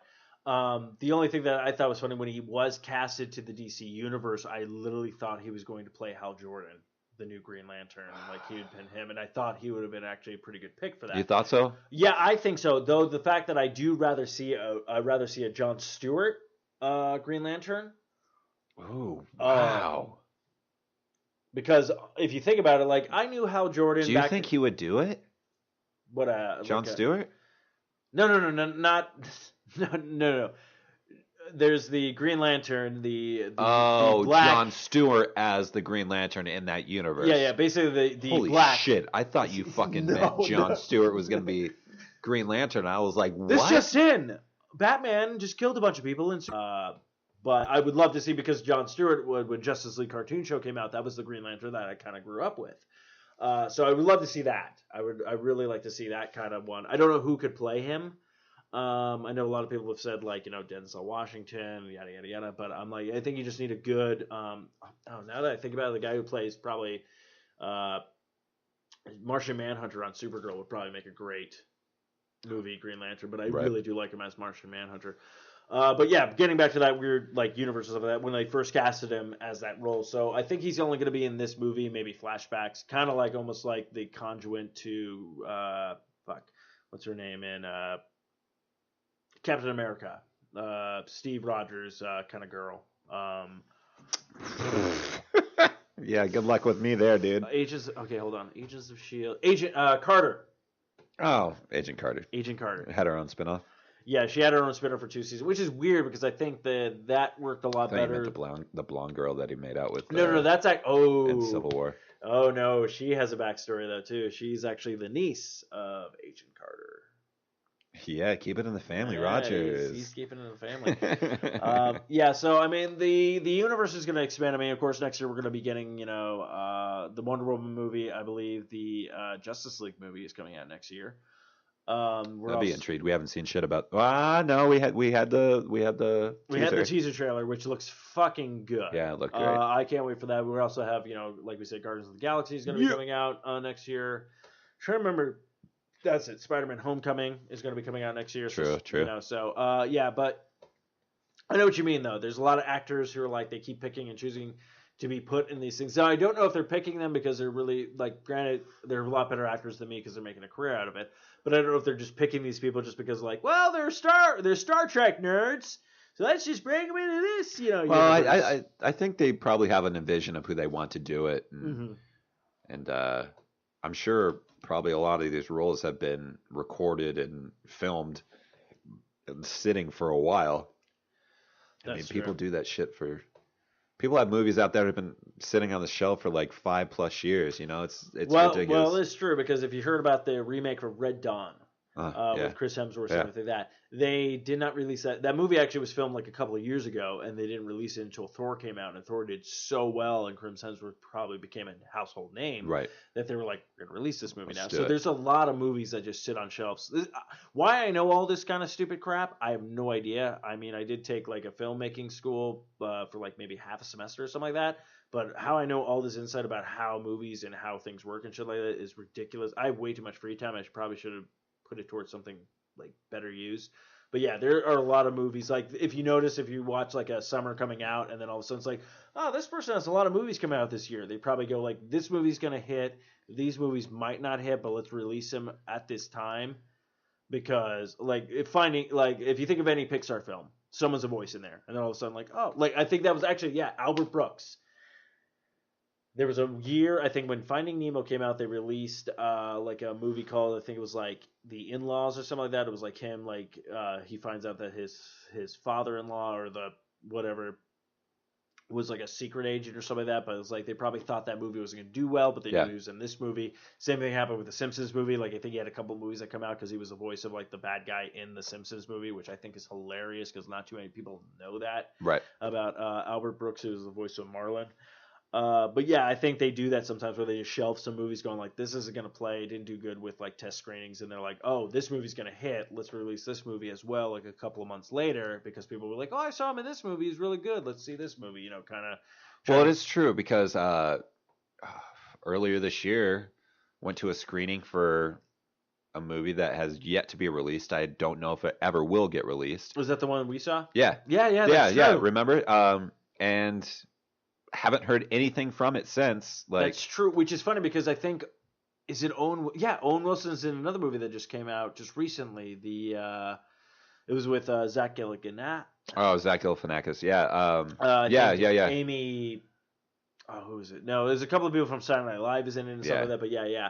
But yeah, the movie that we saw, that's true. So yeah. maybe that comes out in 2017. I don't know. Yeah, but- they might be waiting like to be like, oh, you know, so and so's gonna do. But yeah, that's true. I mean, they did do a test screening of that, and they did. I mean, we didn't get fucking pulled for that stupid thing. I'm so pissed about No, that. that's fine, but No, fuck that. No. Okay, I'm just gonna lay it out on the line. Guy comes up to us, goes, "How'd you enjoy the movie?" Well, we really liked it, and he's like, "Okay." Moved on to these two women next to us. They're like, "How'd you like it?" We thought it was amazing. Would you like to do a? I'm like, "Fuck you!" Just because we said it was really good and not amazing, go fuck yourselves. you probably just wanted to bang him. Up the movie to shit. He could have banged us. It was the only time. Yeah, it was. Hey, first off, I would have put out. Second of all, it was the only time I ever see Matthew got mad Yeah. because he that got was- mad at that guy with the popcorn. That's fucking bullshit. Fuck it. But yeah, so yeah, a lot of He had a movies fucking coming out original next. idea. He didn't have a fucking original idea. That's just a bogus ass motherfucking idea. I did get mad. Oh, Matthew was pissed. But I do want to thank Eric because he let us go to that. That Yeah, was you really cool. did. But You yeah, did. I really want the movie to come out because I do want to talk about it. Because yeah, it's so weird because I was just thinking about that the other day. I'm like, when is that movie coming out? Because it wasn't bad, and I did like the twist at the end. Yeah, it wasn't bad. It wasn't bad. I mean, I think we saw it when it probably had. It was definitely a rough. I wouldn't say a rough cuff. I'd say it's probably one or two edits in. Yeah, it's a couple of edits in. I would agree with you on that one. So they were trying to see like, all right, what do we need to do But to fucking do this? I think they had a really good casting. Yeah. Everyone played really well to it. I thought it was it was different because like how the twist happens. Again, we'll talk about this movie if it ever comes out. The twist ending at the end, I really did not see coming, and that surprised me. I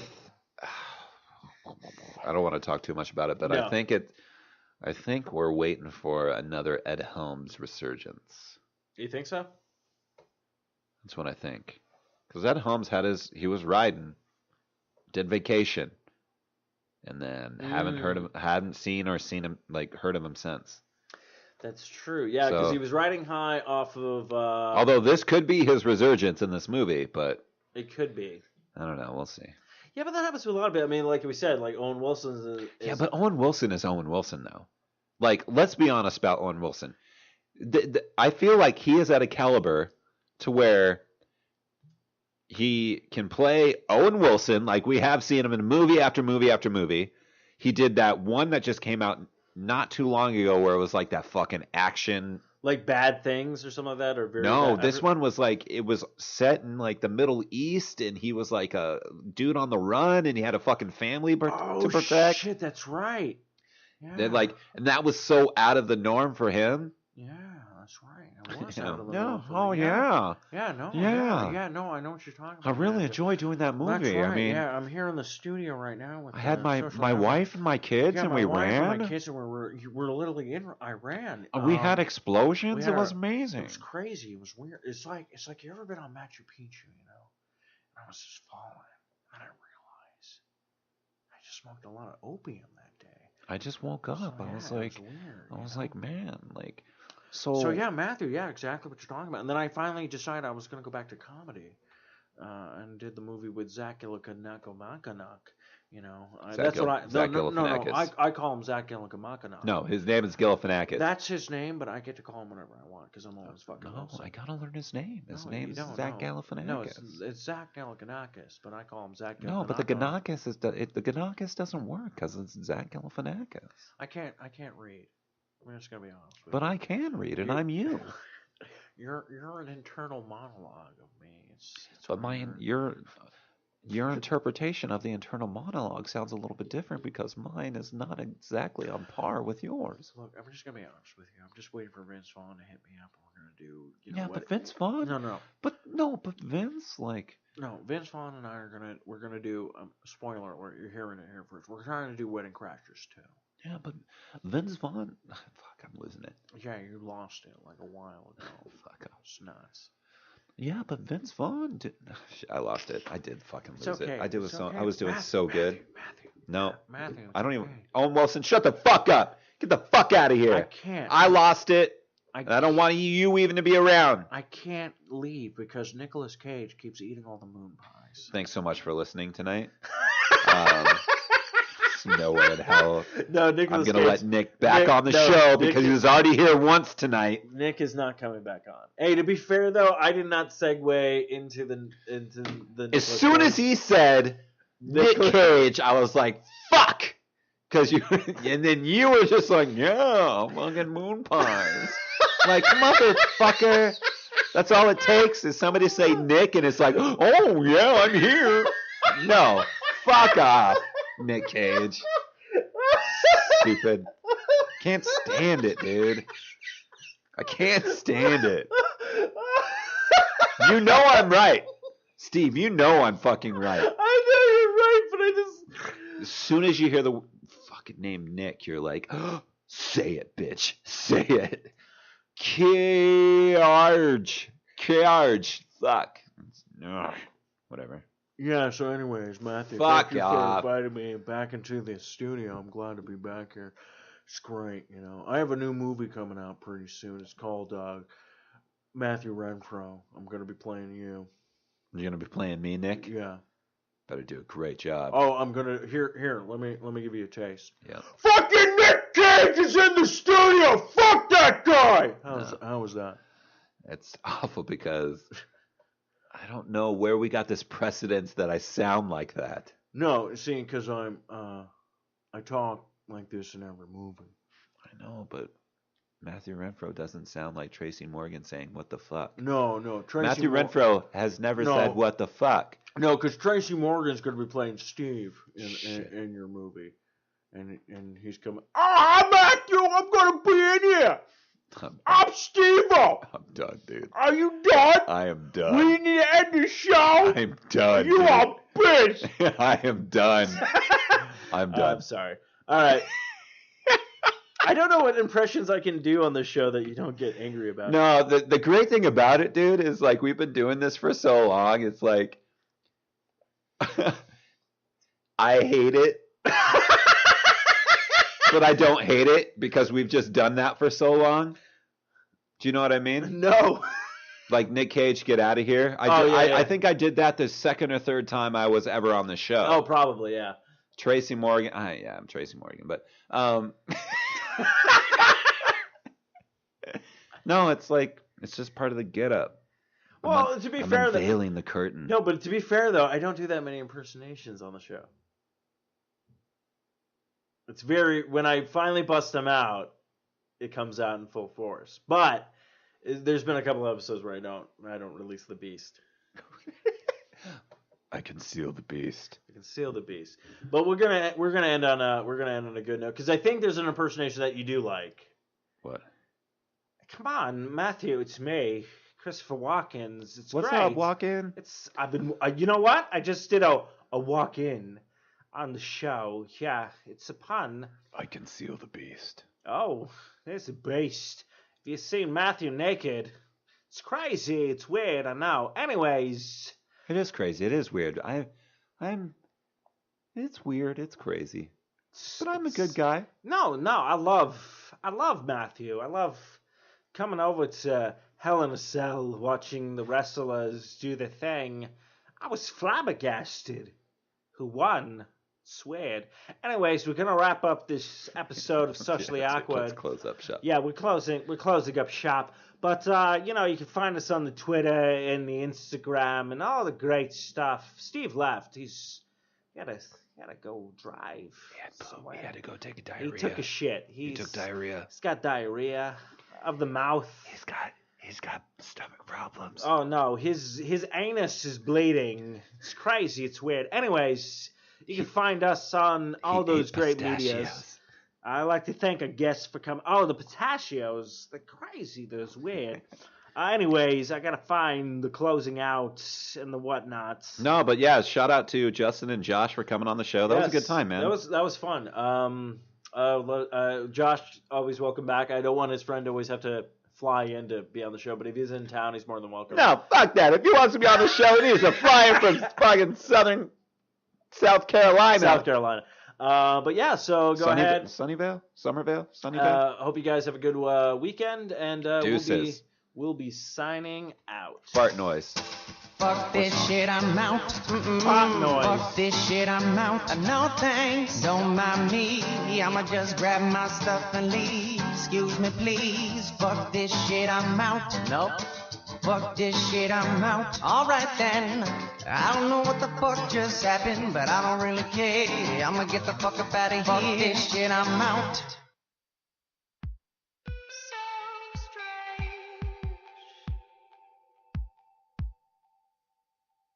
You're a stranger.